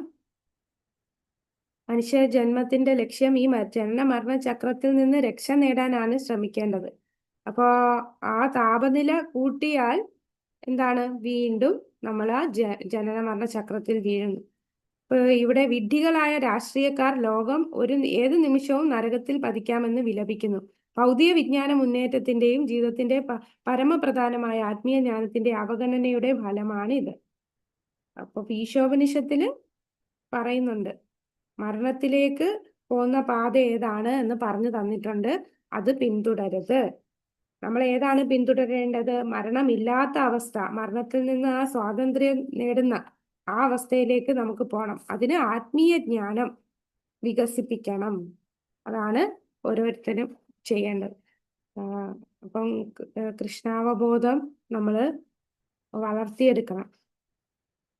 നമുക്ക് ഈ ഭവ രോഗത്തിൽ നിന്ന് രക്ഷ നേടാൻ, ഈ രോഗത്തെ ഇല്ലാതാക്കണം. ആ ഭവരോഗത്തിന് ഉള്ള മരുന്നാണ് കൃഷ്ണാവബോധം. അത് നമ്മളുടെ ശരീരത്തിൽ കുത്തിവെക്കണം. ആ മരുന്ന് കുത്തിവെക്കണം. അങ്ങനെ പൂർണ്ണമായി മരണത്തിന്റെ കയ്യിൽ നിന്ന് നമുക്ക് രക്ഷ നേടാൻ സാധിക്കും. അപ്പൊ അതിനുവേണ്ടി നമ്മൾ എങ്ങനെയാണ്? നമ്മൾ ഇന്ദ്രിയ സംതൃപ്തിയെ ഒന്ന് നിയന്ത്രിക്കും. നിയന്ത്രിതമായിട്ട് ഇന്ദ്രിയങ്ങളെ നമ്മൾ നിയന്ത്രിക്കുകയാണ് ചെയ്യുന്നത്. അപ്പോ ചിലർ പറയാം, എനിക്ക് സ്വാതന്ത്ര്യം വേണം, ഈ നിയന്ത്രണം വേണ്ട. അങ്ങനെ പറയുന്നവർക്ക് എന്തായിരിക്കും നമ്മൾ കൊടുക്കുന്ന ഉത്തരം? ഒരു എക്സാമ്പിൾ പറയും. ചിലർ പറയില്ലേ, ഈ ഭയങ്കര ഇതെന്താണ്, എന്റെ സ്വാതന്ത്ര്യത്തെ ഇല്ലാതാക്കുന്നതാണ് ഇവിടെയുള്ള റൂൾസ് ആൻഡ് റെഗുലേഷൻ. ഞങ്ങൾക്ക് റൂൾസും വേണ്ട, ഞങ്ങൾക്ക് ഇഷ്ടമുള്ളത് പോലെ, അതാണ് ഞങ്ങളുടെ സ്വാതന്ത്ര്യം എന്ന് പറയും. അതിന് ഉദാഹരണം പറയുന്ന ഒരു പട്ടം പറത്തുന്ന ഒരു ഉദാഹരണം പറയാം അല്ലെ. ഒരു പട്ടത്തിനെ നൂല് വെച്ച് നിയന്ത്രിക്കും. ആ നൂല് വെച്ച് നിയന്ത്രിച്ച് പറക്കുകയാണെന്നുണ്ടെങ്കിൽ പട്ടം നന്നായിട്ട് പറക്കും. പക്ഷെ ആ നൂല് വിട്ട് കഴിഞ്ഞാലോ അത് എവിടെയെങ്കിലും പോയി തലകുത്തി വീഴും. അതായിരിക്കും നിയന്ത്രണം ഇല്ലാതെ നമ്മൾ ജീവിച്ചാലുള്ള കുഴപ്പം. നമ്മളെ ഇഷ്ടത്തിനൊത്ത് നമ്മളിങ്ങനെ പറന്ന് നടക്കുകയാണെന്നുണ്ടെങ്കിൽ പടുകുഴിയിൽ വന്ന് വീഴും. അത് വീഴാതിരിക്കാൻ വേണ്ടിയാണ് നിയന്ത്രിതമായിട്ട് നമ്മൾ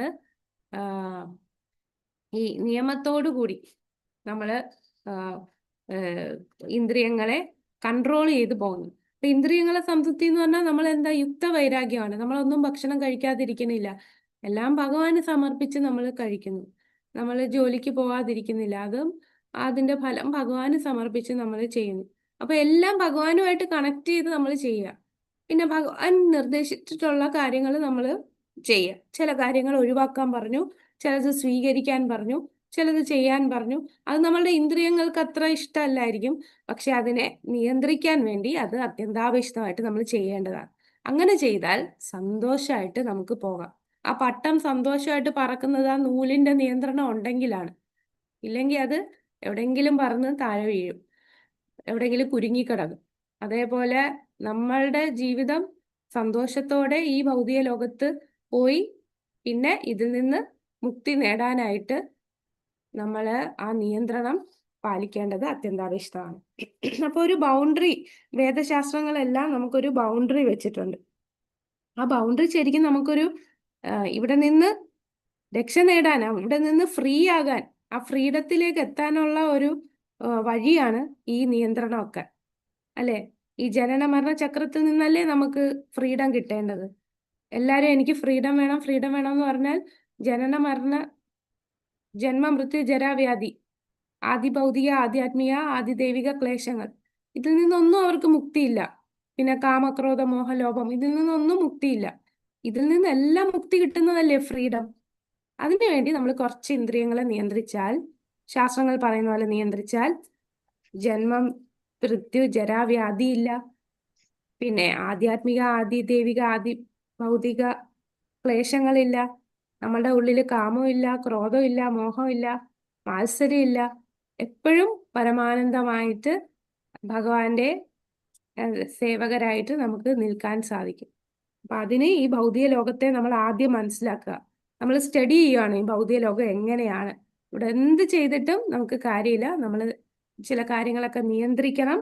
ആത്മീയമായിട്ടുള്ള കാര്യങ്ങളിൽ മനസ്സിലാക്കി ഇവിടെ നിന്ന് മുക്തി നേടാനായിട്ട് നമ്മൾ എന്താണ് ചെയ്യേണ്ടതെന്ന് മനസ്സിലാക്കി പോവുക. അങ്ങനെയാണെങ്കിൽ ഈ രണ്ട് ജ്ഞാനം ഉണ്ടെങ്കിൽ നമുക്ക് സുഖമായിട്ട് ജനന ചക്രത്തിൽ നിന്ന് രക്ഷ നേടാം. ഇനി അടുത്ത പാരഗ്രാഫ് ഒന്ന് വായിക്കാമോ? ശരീരത്തിന്റെ നിലനിൽപ്പിന് ആവശ്യമായ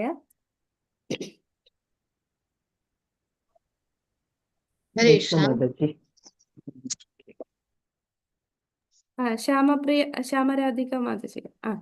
ഹരേ കൃഷ്ണ മാതാജി. ശരീരത്തിന്റെ നിലനിൽപ്പിനാവശ്യമായ എല്ലാ പ്രവർത്തനങ്ങളും മതിയാക്കണം എന്നല്ല അതിന്റെ അർത്ഥം. പ്രവൃത്തികൾ നിർത്തുക എന്ന പ്രശ്നമേ ഉദിക്കുന്നില്ല. ജ്വരബാധയിൽ നിന്ന് മോചിതനാകാൻ ശ്രമിക്കുമ്പോൾ ഒരുവന്റെ ശരീര താപനില മുഴുവനായി കുറയ്ക്കാത്തതുപോലെ മോശമായ ഇടപാടിന്റെ പരമാവധി പ്രയോജനം നേടൽ എന്നതാണ് ശരിയായ ആശയം. ആധ്യാത്മിക ജ്ഞാന സംസ്കാരത്തിന് ശരീരത്തിന്റെയും മനസ്സിന്റെയും സഹായം ആവശ്യമാണ്. അതുകൊണ്ട് ലക്ഷ്യത്തിലെത്തണമെങ്കിൽ ശരീരവും മനസ്സും പരിരക്ഷിക്കേണ്ടതുണ്ട്. സാധാരണ താപനില 98.6 ഡിഗ്രി നിലനിർത്തണം.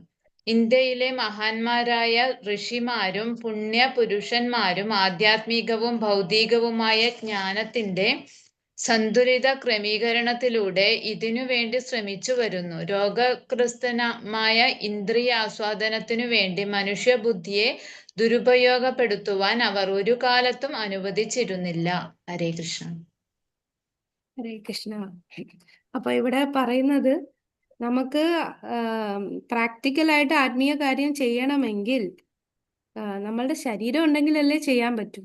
അതുകൊണ്ട് നമ്മൾ ആ ശരീരത്തെ, അതാണ് ശരീരത്തിന്റെ നിലനിൽപ്പിന് ആവശ്യമായ പ്രവർത്തനങ്ങളും മതിയാക്കുക എന്നല്ല പറയുന്നത്. നമ്മൾ ശരീരത്തിന് ആവശ്യമായ പ്രവർത്തനങ്ങൾ നമ്മൾ ചെയ്യണം. ഈ ശരീരം കൊണ്ടാണ് നമ്മൾ ആത്മീയ കാര്യങ്ങൾ ചെയ്യുന്നത്. അതുകൊണ്ട് നമ്മൾ ഈ ശരീരം നോക്കണം. ആ യുക്താഹാരമാണ് ചെയ്യേണ്ടത്. ഒരു റെഗുലേറ്റ് ചെയ്തുള്ള ജീവിതം നമ്മൾ പാലിക്കുക. എല്ലാം ഭഗവാനുമായിട്ട് കണക്ട് ചെയ്ത് ചെയ്യുക. ഒരു ഗൃഹസ്ഥനാണെങ്കിൽ ആ ഗൃഹസ്ഥന് ഈ ശരീരം നിലനിർത്താനും തൻ്റെ കൂടെയുള്ളവരെ നിലനിർത്താനും പല കാര്യങ്ങളും ചെയ്യാനുണ്ട് അല്ലെ. കുടുംബപരമായിട്ടുള്ള കാര്യം, കുടുംബത്തെ നിലനിർത്തണം, തന്നെ ആശ്രയിച്ച് കഴിയുന്നവരെ അവർക്ക് വേണ്ടുന്ന കാര്യങ്ങൾ ചെയ്യണം. അപ്പോൾ ഒരുപാട് ആത്മീയമായിട്ടുള്ള പല കാര്യങ്ങളും അവർക്ക് ചിലത് കോംപ്രമൈസ് ചെയ്യേണ്ടി വരും. ഒരുപാട് സമയം ശരീരത്തിനും തന്നെ ഡിപ്പെൻഡ് ചെയ്യുന്നവർക്കും വേണ്ടി നമ്മൾ സമയം ചെലവാക്കേണ്ടതുണ്ട്. അത് അത്യന്താപേക്ഷിതമാണ്, അത് വേണം. കാരണം അവർക്ക് കുറെ ഉത്തരവാദിത്വങ്ങളുണ്ട്. ഈ ശരീരത്തിൽ നമ്മൾ ചെയ്യേണ്ട ഉത്തരവാദിത്വങ്ങളുണ്ട്. അതിനെ ഈ കളഞ്ഞിട്ട് പോകാനല്ല പറയുന്നത്. ആ ഉത്തരവാദിത്വങ്ങൾ നമ്മൾ ചെയ്യണം. ആ ഉത്തരവാദിത്തങ്ങൾ കറക്റ്റായിട്ട് ചെയ്താലേ നമുക്ക് കറക്റ്റായിട്ട് ആത്മീയ കാര്യങ്ങളും ചെയ്യാൻ പറ്റും. അതുകൊണ്ട് നമ്മൾ ശരീരത്തിന് വേണ്ട കാര്യങ്ങൾ ഒന്നും ഉപേക്ഷിക്കാനല്ല പറയുന്നത്. നമ്മളെ ശരീരത്തിനും മനസ്സിന്റെയും സഹായം ആത്മീയ കാര്യങ്ങൾക്ക് ആവശ്യമാണ്. അപ്പൊ ലക്ഷ്യത്തിലെത്തണമെങ്കിൽ ശരീരവും മനസ്സും പരിരക്ഷിക്കേണ്ടതുണ്ട്. അപ്പൊ നമ്മൾ ഒരുപാട് ടെമ്പറേച്ചർ കുറയാനും പാടില്ല, കൂടാനും പാടില്ല. ഒരു സാധാരണ നിലയിൽ നിൽക്കണം. അപ്പൊ അതാണ് ബാലൻസ് ചെയ്ത് പോകണം എന്ന് പറയുന്നത്. ഇനി അടുത്ത പാരഗ്രാഫ് വായിക്കാമോ? വേദങ്ങളിൽ ആരായിരുന്നു മാതാജി? ആരാ ഇപ്പൊ വായിക്കാൻ? രജിത മാതാജി.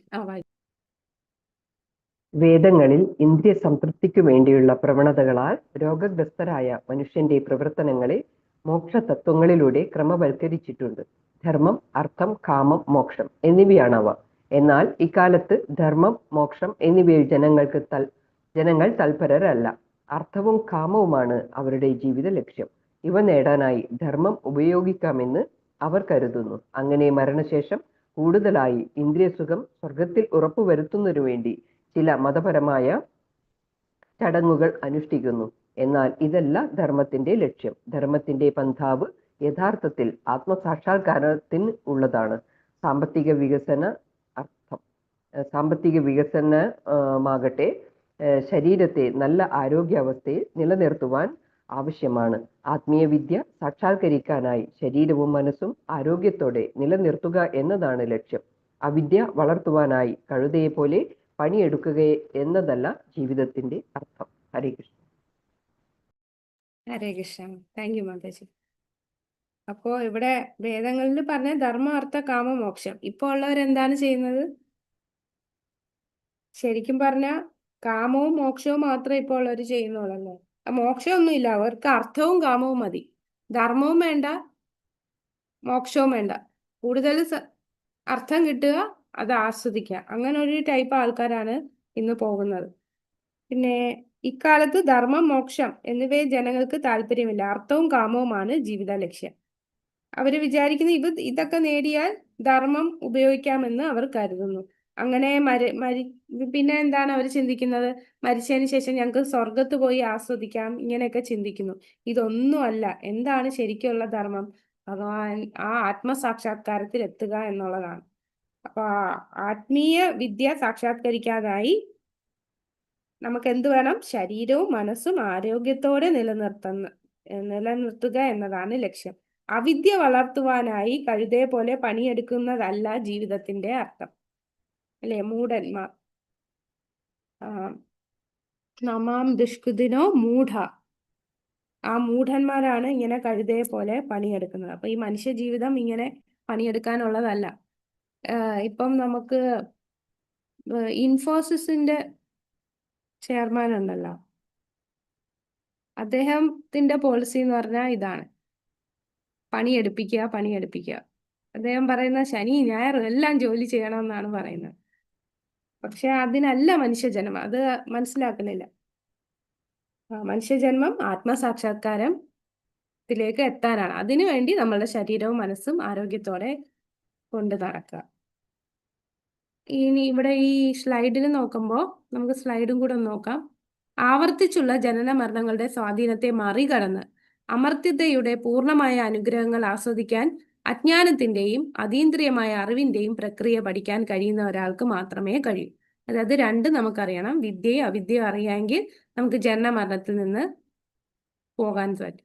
നിലനിൽപ്പിനായുള്ള പോരാട്ടത്തിൽ വിജയിക്കാൻ ഏകപക്ഷീയമായ ശ്രമങ്ങൾ നടത്തരുതെന്ന് ഈശോപനിഷത്ത് നമ്മോട് നിർദ്ദേശിക്കുന്നു. ശരീരം പരിപാലിക്കുന്നതിനുള്ള എല്ലാ പ്രവർത്തനങ്ങളും നിർത്തണമെന്ന് ഇതിനർത്ഥമില്ല. പ്രവർത്തനങ്ങൾ നിർത്തുന്ന പ്രശ്നമേയില്ല.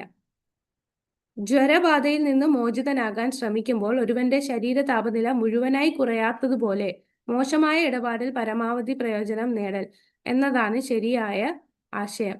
ആത്മീയവും ഭൗതികവുമായ വിജ്ഞാനത്തിന്റെ സമതുലിതമായ പരിപാടിയിലൂടെ ഇന്ത്യയിലെ മഹാമുനിമാരും സന്യാസിമാരും ഇത് ചെയ്യാൻ ശ്രമിച്ചിട്ടുണ്ട്. ആധ്യാത്മികവും ഭൗതികവുമായ അറിവിന്റെ സമതുലിതമായ ഒരു പരിപാടി കൈവരിക്കാൻ ശ്രീല പ്രഭുപാദർ നമുക്ക് നൽകിയ ആത്മീയ ജീവിത പ്രക്രിയ എങ്ങനെയാണ് നമ്മെ പ്രാപ്തരാക്കുന്നത്? ആധ്യാത്മികവും ഭൗതികവുമായ അറിവിന്റെ സമതുലിതമായ ഒരു പരിപാടി കൈവരിക്കാൻ ശ്രീല പ്രഭുപാദർ നമുക്ക് നൽകിയ പ്രക്രിയ എങ്ങനെയാണ് നമ്മെ പ്രാപ്തരാക്കുന്നത് എന്ന് കാണിക്കുന്ന ഒരു ചെറിയ മൈം തയ്യാറാക്കാനാണ് ഇത് പറയുന്നത്. അത് ഒരു ആക്ടിവിറ്റി ആയിട്ട് കൊടുത്തിരിക്കുകയാണ് കേട്ടോ. അതൊന്നും നമ്മൾ ചെയ്യണ്ട, അതിനകത്ത് ഇങ്ങനെ പറഞ്ഞിട്ടല്ലേ. ഓക്കെ, അപ്പൊ അത് എങ്ങനെയാണ് നമ്മൾ ചെയ്യുക? ആത്മീയവും ഭൗതികവുമായ അറിവിന്റെ സമതുലിത നമ്മൾ എങ്ങനെ പാരലായിട്ട് ബാലൻസ് ചെയ്ത് കൊണ്ടുപോകും?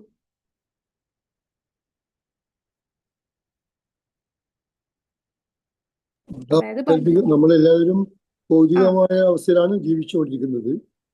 അപ്പൊ അത് വെറും ഭൗതികമായി മാത്രം നമ്മൾ നോക്കാതെ ആധ്യാത്മികമായും നമ്മൾ അതിന്റെ പാരലായി രണ്ടും കൊണ്ടുപോകാൻ ശ്രമിക്കുക. അതായത് നമ്മൾ ഭൗതിക വസ്തുക്കള് ആത്മീയവത്കരിക്കുക. ആത്മീയവത്കരിക്കുക. അപ്പൊ നമുക്ക് അതിൽ ആത്മീയതയിൽ നമ്മളിങ്ങനെ മുന്നോട്ട് നമുക്ക് മനസ്സിലാവും നമ്മൾ നേരത്തെ ജീവിതം തെറ്റായിരുന്നു, ഇതല്ല ശരിയായ ജീവിതം, ആത്മീയമായതാണ് ശരിയായ നമ്മുടെ ജീവിതക്രമം എന്ന് മനസ്സിലാക്കി നമുക്ക് മുന്നേറാൻ പറ്റും.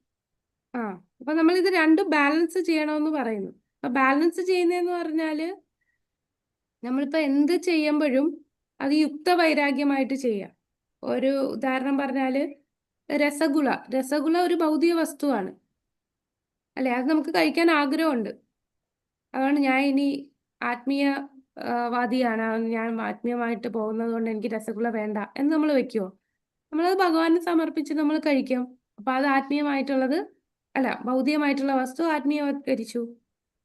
അതുപോലെ നമ്മുടെ വിഗ്രഹാരാധന എന്ന് പറഞ്ഞാൽ വിഗ്രഹം എന്ന് പറഞ്ഞാൽ ഭൗതിക വസ്തുവാണ്. ആ ഭൗതിക വസ്തുവാണ് പിന്നീട് സേവ ചെയ്ത് അത് ആത്മീയമാക്കി മാറ്റുന്നു. അപ്പൊ ഏത് കാര്യവും നമുക്ക് ആത്മീയമാക്കി മാറ്റാം. അപ്പൊ നമ്മള് ഗൃഹസ്ഥാശ്രമം സ്വീകരിച്ചവരാണ്. അപ്പൊ ഗൃഹസ്ഥാശ്രമം എന്ന് പറയുമ്പോൾ നമുക്ക് ഭാര്യയുണ്ട്, കുട്ടികളുണ്ട്, നമുക്ക് വീടുണ്ട്. അപ്പൊ ഇതിനെ എങ്ങനെ ആത്മീയമാക്കാം? അവിടെ നമ്മുടെ ബോധത്തെ നമ്മളൊന്ന് റീഡയറക്റ്റ് ചെയ്താൽ മതി. ഈ ഭാര്യയും മക്കളും എല്ലാം എനിക്ക് ഭഗവാൻ തന്നതാണ്. അല്ല, ഇതൊന്നും ഞാൻ സെലക്ട് ചെയ്തതല്ല. ഭഗവാൻ നമുക്ക് നമ്മുടെ കർമ്മം അനുസരിച്ച് എനിക്ക് ഇവരെ തന്നു. അപ്പൊ എൻ്റെ ഉത്തരവാദിത്വമാണ് ഇവരെയും ഞാൻ ആത്മീയമായിട്ടുള്ള കാര്യങ്ങൾ കൊടുത്ത് ഇവരെയും ഭഗവാന്റെ അടുത്ത് തിരിച്ചു കൊണ്ടുപോവുക. ഇവരെല്ലാം ഭഗവാന്റെ അംശമാണ്. ഇവരെല്ലാം എൻ്റെ ഉത്തരവാദിത്വമാണ്. ഭഗവാൻ എന്നെ ഏൽപ്പിച്ചതാണ്. ഈ ഉത്തരവാദിത്വമാണ് എൻ്റെ ഈ ജന്മത്തിൽ ഞാൻ ചെയ്യേണ്ടത്. അപ്പൊ ആ ഉത്തരവാദിത്വപരമായിട്ട് ഞാൻ ചെയ്യാനുള്ള കാര്യങ്ങൾ ചെയ്യുമ്പോൾ അത് നമ്മുടെ അവബോധം അതുമായിട്ട് കണക്ട് ചെയ്യുക, ഭഗവാനുമായിട്ട് കണക്ട് ചെയ്യുക. അതുപോലെ നമ്മൾ ജോലി ചെയ്യുന്നു, അതിൻ്റെ ഒരു ഭാഗം നമ്മൾ ഭഗവത് സേവനത്തിന് ഉപയോഗിക്കുന്നു. ഗൃഹസ്ഥര് ദാനധർമ്മങ്ങൾ ചെയ്യുന്നു, അതെല്ലാം ഭഗവാനുമായിട്ട് ഭൗതിക വസ്തുക്കളെ കണക്ട് ചെയ്യുന്നു. നമ്മൾ വീട്ടിൽ നിൽക്കുമ്പോൾ ഇത് എൻ്റെ വീട്, ഞാൻ ഉണ്ടാക്കിയ വീട്, ഞാൻ കഷ്ടപ്പെട്ട് അധ്വാനിച്ചുണ്ടാക്കിയ വീട്, ആ ബോധം മാറ്റിയിട്ട് നമ്മൾ എന്താക്കും, ഇത് കൃഷ്ണന്റെ വീട്, ഭഗവാന്റെ വീട്, ഭഗവാനായിരിക്കണം അവിടുത്തെ സെന്റർ. ഭഗവാനെ സെന്റർ ആക്കിക്കൊണ്ട് എല്ലാം ചെയ്തു കഴിഞ്ഞാൽ അപ്പൊ എനിക്ക് കിട്ടുന്ന സമ്പാദ്യം അതും എനിക്ക് ഭഗവാൻ തന്നത്, ഞാൻ കഷ്ടപ്പെട്ടുണ്ടാക്കി എന്നുള്ള ആ തോട്ട് നമ്മൾ മാറ്റിയിട്ട് ഞാൻ ഈ സമ്പാദിച്ചത് അത് ആർക്കുള്ളതാണ്, എനിക്ക് ഭഗവാൻ തന്നു, അപ്പൊ അത് ഭഗവാന് വേണ്ടിയാണ് ഞാൻ ഉപയോഗിക്കേണ്ടത്. അപ്പൊ അങ്ങനെ നമ്മൾ എല്ലാം ഭൗതിക കാര്യങ്ങളും ആത്മീയമായിട്ട് കൺവേർട്ട് ചെയ്ത് അങ്ങനെ ബാലൻസിൽ പോവാം. അതാണ് നമ്മൾ രണ്ട് ബാലൻസിലായെന്ന് പറഞ്ഞാൽ ആത്മീയമായിട്ടുള്ള ഭൗതികമായിട്ടുള്ള ജ്ഞാനം നമുക്ക് വേണം.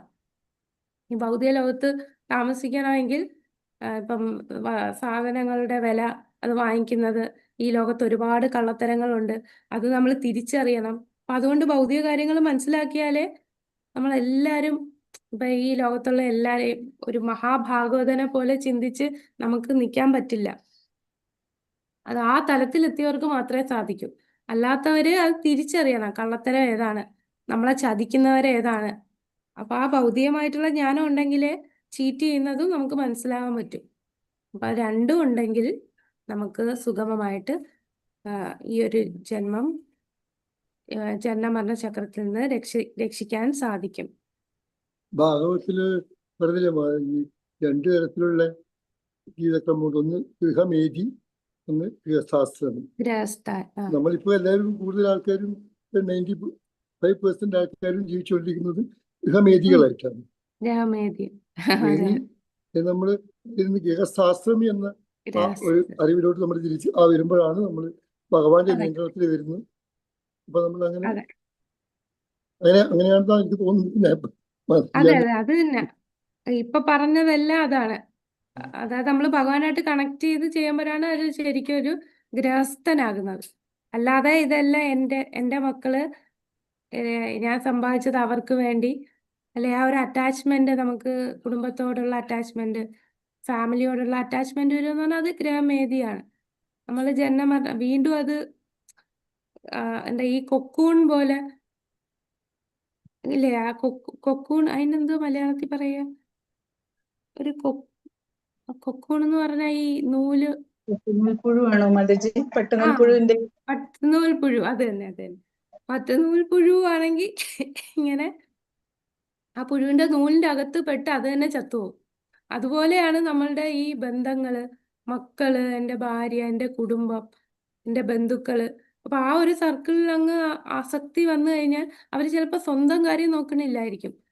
എല്ലാം സമ്പാദിക്കുന്ന എല്ലാം എൻ്റെ മക്കൾക്ക് വേണ്ടി, അല്ലെ എൻ്റെ ബന്ധുക്കൾക്ക് വേണ്ടി. പുറമേ നോക്കുമ്പോൾ എത്ര വിശാല മനസ്കെന്ന് തോന്നും. പക്ഷെ അത് അവര് ആ പട്ടുനൂൽ പുഴുവിന്റെ ആ നൂലിൽ പെട്ട് അമരുന്ന പോലെ ഈ ബന്ധങ്ങളൊക്കെ അവരെ അതിനകത്ത് കെട്ടി വരികയാണ്.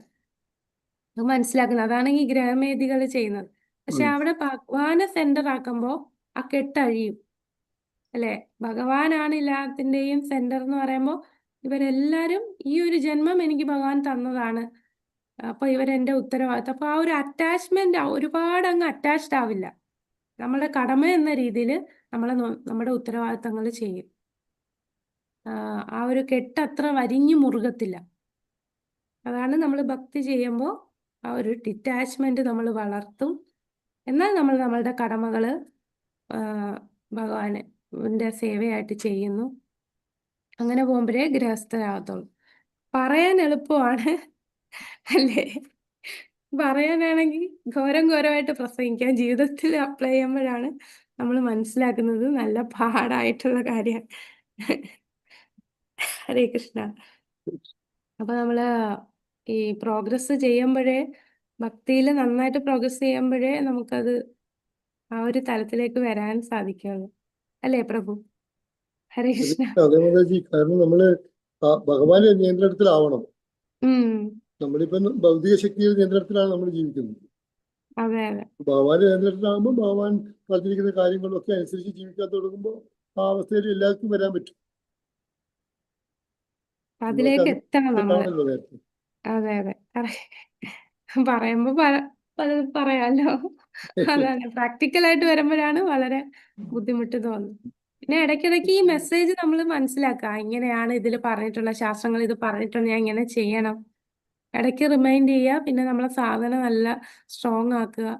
നമ്മൾ ഭഗവാനോട് അത്രയും ആത്മാർത്ഥമായിട്ട് പ്രാർത്ഥിക്കുക, എനിക്ക് പ്രോഗ്രസ് ചെയ്യണം, എനിക്ക് ഭക്തിയിൽ ഇമ്പ്രൂവ് ചെയ്യണം, അതിനു വേണ്ടി എന്നെ സഹായിക്കണം, എന്നെ കൊണ്ട് ഒറ്റയ്ക്ക് പറ്റില്ല. നമ്മൾ അത്രയും കരഞ്ഞ്, ഞാൻ അത്രയും താഴ്ന്ന് കിടക്കുകയാണ്, എന്നെ സഹായിക്കണേ. നമ്മള് ഒരു കരയുന്ന കുഞ്ഞിനെ പാലുള്ളെന്ന് പറയുന്ന പോലെ അല്ലെ? കുഞ്ഞു കരഞ്ഞ ഉടനെ അമ്മ ഓടിയെത്തും. പക്ഷെ കരയാതെ അവൻ അതെടുത്ത് ഇതെടുക്കൊക്കെ ചെയ്താൽ അമ്മ ശ്രദ്ധിക്കില്ല. അതുപോലെ നമ്മൾ അത്രയും കരഞ്ഞ് നമ്മൾ ആഗ്രഹിക്കണം. അപ്പം തീർച്ചയായിട്ടും ഭഗവാൻ നമുക്ക് ആ ഒരു വഴി കാണിച്ചു തരും. ആ ഒരു പ്രതീക്ഷ. ഹരേ കൃഷ്ണ. തീർച്ചയായിട്ടും നമ്മൾ ഈ നമുക്ക് ഒരു ഇതില് അപ്പൊ ഹിരണ്യകശിപു എന്നുള്ള വേർഡിന് നമ്മൾ അർത്ഥം കാണുന്നത് ഹിരണ്യ, അതാണ് സമ്പത്തിനോടും സ്ത്രീകളോടും ഉള്ള ആസക്തിയോടുകൂടി ജീവിക്കുന്ന ആളെന്നുള്ള അർത്ഥത്തിലൂടെയാണ് നമ്മൾ എഴുതേണ്ടത് അല്ലേ? ഹിരണ്യകശിപു ഹിരണ്യം എന്ന സ്വർണം, സമ്പത്ത്, സമ്പത്തിനോടും സ്ത്രീയോടും സ്ത്രീകളോടുമുള്ള ആസക്തിയോടുകൂടി ജീവിക്കുന്ന അർത്ഥത്തിൽ എഴുതിയാൽ മതി അല്ലേ? ഈ രണ്ട് വസ്തുക്കളായിരുന്നു താല്പര്യം. ആ ക്വസ്റ്റ്യൻ ഉണ്ടോ അങ്ങനെ? ഓ, ആ ക്വസ്റ്റ്യൻ ഉണ്ടല്ലേ ഹിരണ്യകശിപു. ഓക്കെ. 12ാമത്തെ ക്വസ്റ്റ്യൻ അതാണ്. അത് ആ പാരഗ്രാഫിലുണ്ടല്ലോ, നമ്മളെ 70ാമത്തെ പേജിൽ. അതിൽ നോക്കിയപ്പോ 5 മാർക്കിനാണ് എഴുതേണ്ടത്. അതനുസരിച്ച് ആ ഒരു അതിനെ ഒന്ന് വിപുലീകരിച്ചാൽ മതി അല്ലേ? അതെ അതെ, വിപുലീകരിച്ച് എഴുതി. ഇനി നമുക്ക് തീരാറായില്ലേ? ഇനി ലാസ്റ്റ് പാരഗ്രാഫ്, വിദ്യയുടെ പാത, ശ്രീമദ് ഭാഗവതത്തിൽ. അതാരെങ്കിലും ഒന്ന് വായിക്കാമോ? ആരായിരുന്നു? രാജേശ്വരി മാതാജി. നേരത്തെ മാതാജി അല്ലേ? മാതാജി, വിദ്യയുടെ പാത ശ്രീമദ് ഭാഗവതത്തിൽ സമ്പൂർണമായി അവതരിപ്പിച്ചിട്ടുണ്ട്. നിരപേക്ഷ സത്യത്തെക്കുറിച്ച് അന്വേഷിക്കുന്നതിന് ജീവിതം ഉപയോഗിക്കാൻ അത് നിർദ്ദേശിക്കുന്നു. നിരപേക്ഷ സത്യത്തെ ബ്രഹ്മം, പരമാത്മാവ്, ഭഗവാൻ എന്നിങ്ങനെ പടിപടിയായി സാക്ഷാത്കരിക്കുന്നു. ഈശോപനിഷത്തിലെ 10ാമത്തെ ശ്ലോകത്തിൽ വിവരിച്ച ഭഗവത്ഗീതയിലെ 18 തത്വങ്ങൾ പാലിച്ച് ജ്ഞാനവും വൈരാഗ്യവും കൈവന്ന വിശാല മനസ്കനായ ഒരു വ്യക്തിയിൽ നിരപേക്ഷ സത്യം സാക്ഷാത്കരിക്കപ്പെടുന്നു. ഈ 18 തത്വങ്ങളുടെ പ്രധാന ലക്ഷ്യം ഭഗവാനിൽ അതീന്ദ്രിയ ഭക്തിയുത സേവനം നേടുക എന്നതാണ്. അതുകൊണ്ട് എല്ലാ വിഭാഗത്തിലുള്ള ജനങ്ങളും ഭഗവാന്റെ ഭക്തിയുത സേവനം പഠിക്കാൻ പ്രോത്സാഹിപ്പിക്കപ്പെടുന്നു. ശ്രീ രൂപഗോസ്വാമിയുടെ ഭക്തിരസാമൃത സിന്ധുവിൽ വിദ്യയുടെ ലക്ഷ്യത്തിലേക്കുള്ള സുനിശ്ചിതമായ പാതയെക്കുറിച്ച് വ്യക്തമായി വിവരിച്ചിട്ടുണ്ട്. വിദ്യാ സംസ്കാരത്തെ ശ്രീമദ് ഭാഗവതം 1, 2, 14 താഴെ ചേർത്ത പദങ്ങളിൽ സംഗ്രഹിക്കുന്നു.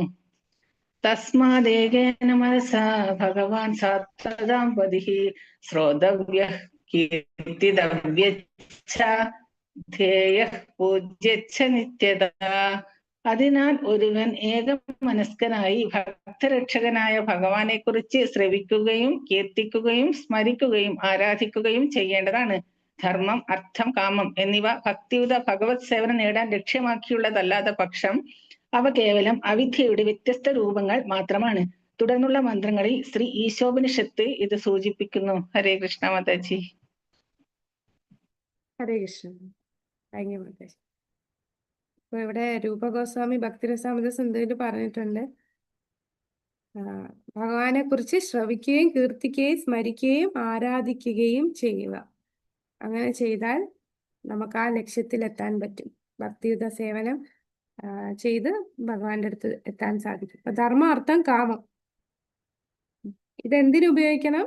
ഭക്തിയുത സേവനം നേടാൻ ലക്ഷ്യമാക്കി ചെയ്യണം. അല്ലെങ്കിൽ അത് അവിദ്യയുടെ രൂപമാവും. അപ്പൊ ധർമ്മവും അർത്ഥവും കാമവും എല്ലാം ഭഗവാന്റെ സേവയായിട്ട് ഉപയോഗിക്കുക. ഇതാണ് നമ്മുടെ 9, 10, 11 മന്ത്രങ്ങൾ. ഇവിടെ ഇത് നോക്കിയാൽ മനസ്സിലാകും. ഇത് കണ്ടോ, 9, 10, 11 മന്ത്രങ്ങൾ. അന്തം തമ പ്രവിശന്തി യവിദ്യാമുപാസതേ തതോ ഭൂയ ഇവതേ തമോ യൗ വിദ്യായ രഥ. ഇതാണ് 9ാമത്തെ. അവിടെ വിദ്യ അവിദ്യ. അവിടെ പറയുന്ന വിദ്യ അവിദ്യ എന്താണ്? വിദ്യ എന്ന് പറഞ്ഞാല്, അവിദ്യ എന്ന് പറഞ്ഞാൽ ഭൗതികമായിട്ടുള്ള ശരീരബോധത്തിലുള്ള ജ്ഞാനം.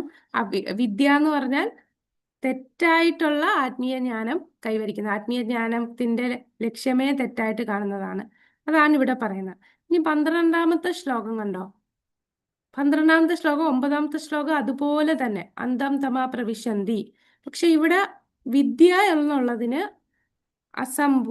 സംഭൂത അസംഭൂത, അവിദ്യ എന്നുള്ളതിന് അസംഭൂതയും വിദ്യ എന്നുള്ളതിന് സംഭൂത. ആ ഒരു വ്യത്യാസം മാത്രമേ ഉള്ളൂ. ഈ 12, 13, 14 ഇതേപോലെ 9, 10, 11 വിദ്യ അവിദ്യ പറഞ്ഞ അതേപോലെ 12, 13, 14 സംഭൂത അസംഭൂത, അതാണ് അങ്ങോട്ട് മാറുന്നത്. അപ്പൊ 10ാമത്തെ മന്ത്രം നോക്കിക്കേ. അന്യദേവാഹുർ വിദ്യയ അന്യദേവാഹു സംവാദ അന്യാദാഹൂര വിദ്യയ. ഇവിടെ വിദ്യ എന്നുള്ളത് അന്യാദാഹൂര സംഭവാത് ഇതി ശുശ്രുമധീരാണാം യേന തദ്വിച ചക്ഷിഷേ. അത് കറക്റ്റ് അതേപോലെ തന്നെ, ഇതി ശുശ്രുമധീരാണാം യേന തദ്വിച ചക്ഷിരേ. ഇനി 11ാമത്തെ വിദ്യാം ച വിദ്യാം ച. ഇവിടെ സംഭൂതി ച വിനാശം ച യസ്തദ്വേദോ ഭയസഹ യസ്തദ്വേദോ ഭയസഹ അവിദ്യയാ മൃത്യുതീർത്ഥ വിനാശേന മൃത്യുതീർത്ഥ വിദ്യയാമൃതമശ്നുതേ സംഭൂത്യാമൃതമശ്നുതേ. ഇത് ഈ 9, 10, 11 പോലെ 12, 13, 14 അത് നമുക്കപ്പോൾ നാളത്തെ ക്ലാസ്സിൽ കാണാം. അവിടെ വിദ്യ അവിദ്യക്ക് പകരം സംഭൂത അസംഭൂത. അപ്പൊ എന്താണ് സംഭൂത, എന്താണ് അസംഭൂത, നമുക്ക് അടുത്ത ക്ലാസ്സിൽ കാണാം. ഹരേ കൃഷ്ണ. അപ്പൊ നാളെ ഇന്ന് 11 കഴിഞ്ഞു. നാളെ നമ്മൾ 12, 13 പകുതിയാണ് നോക്കുന്നത്.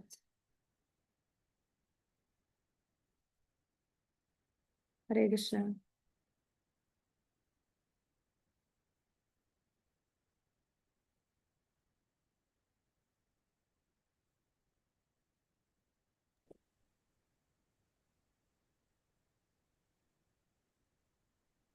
ഓ 9:50 ആയി.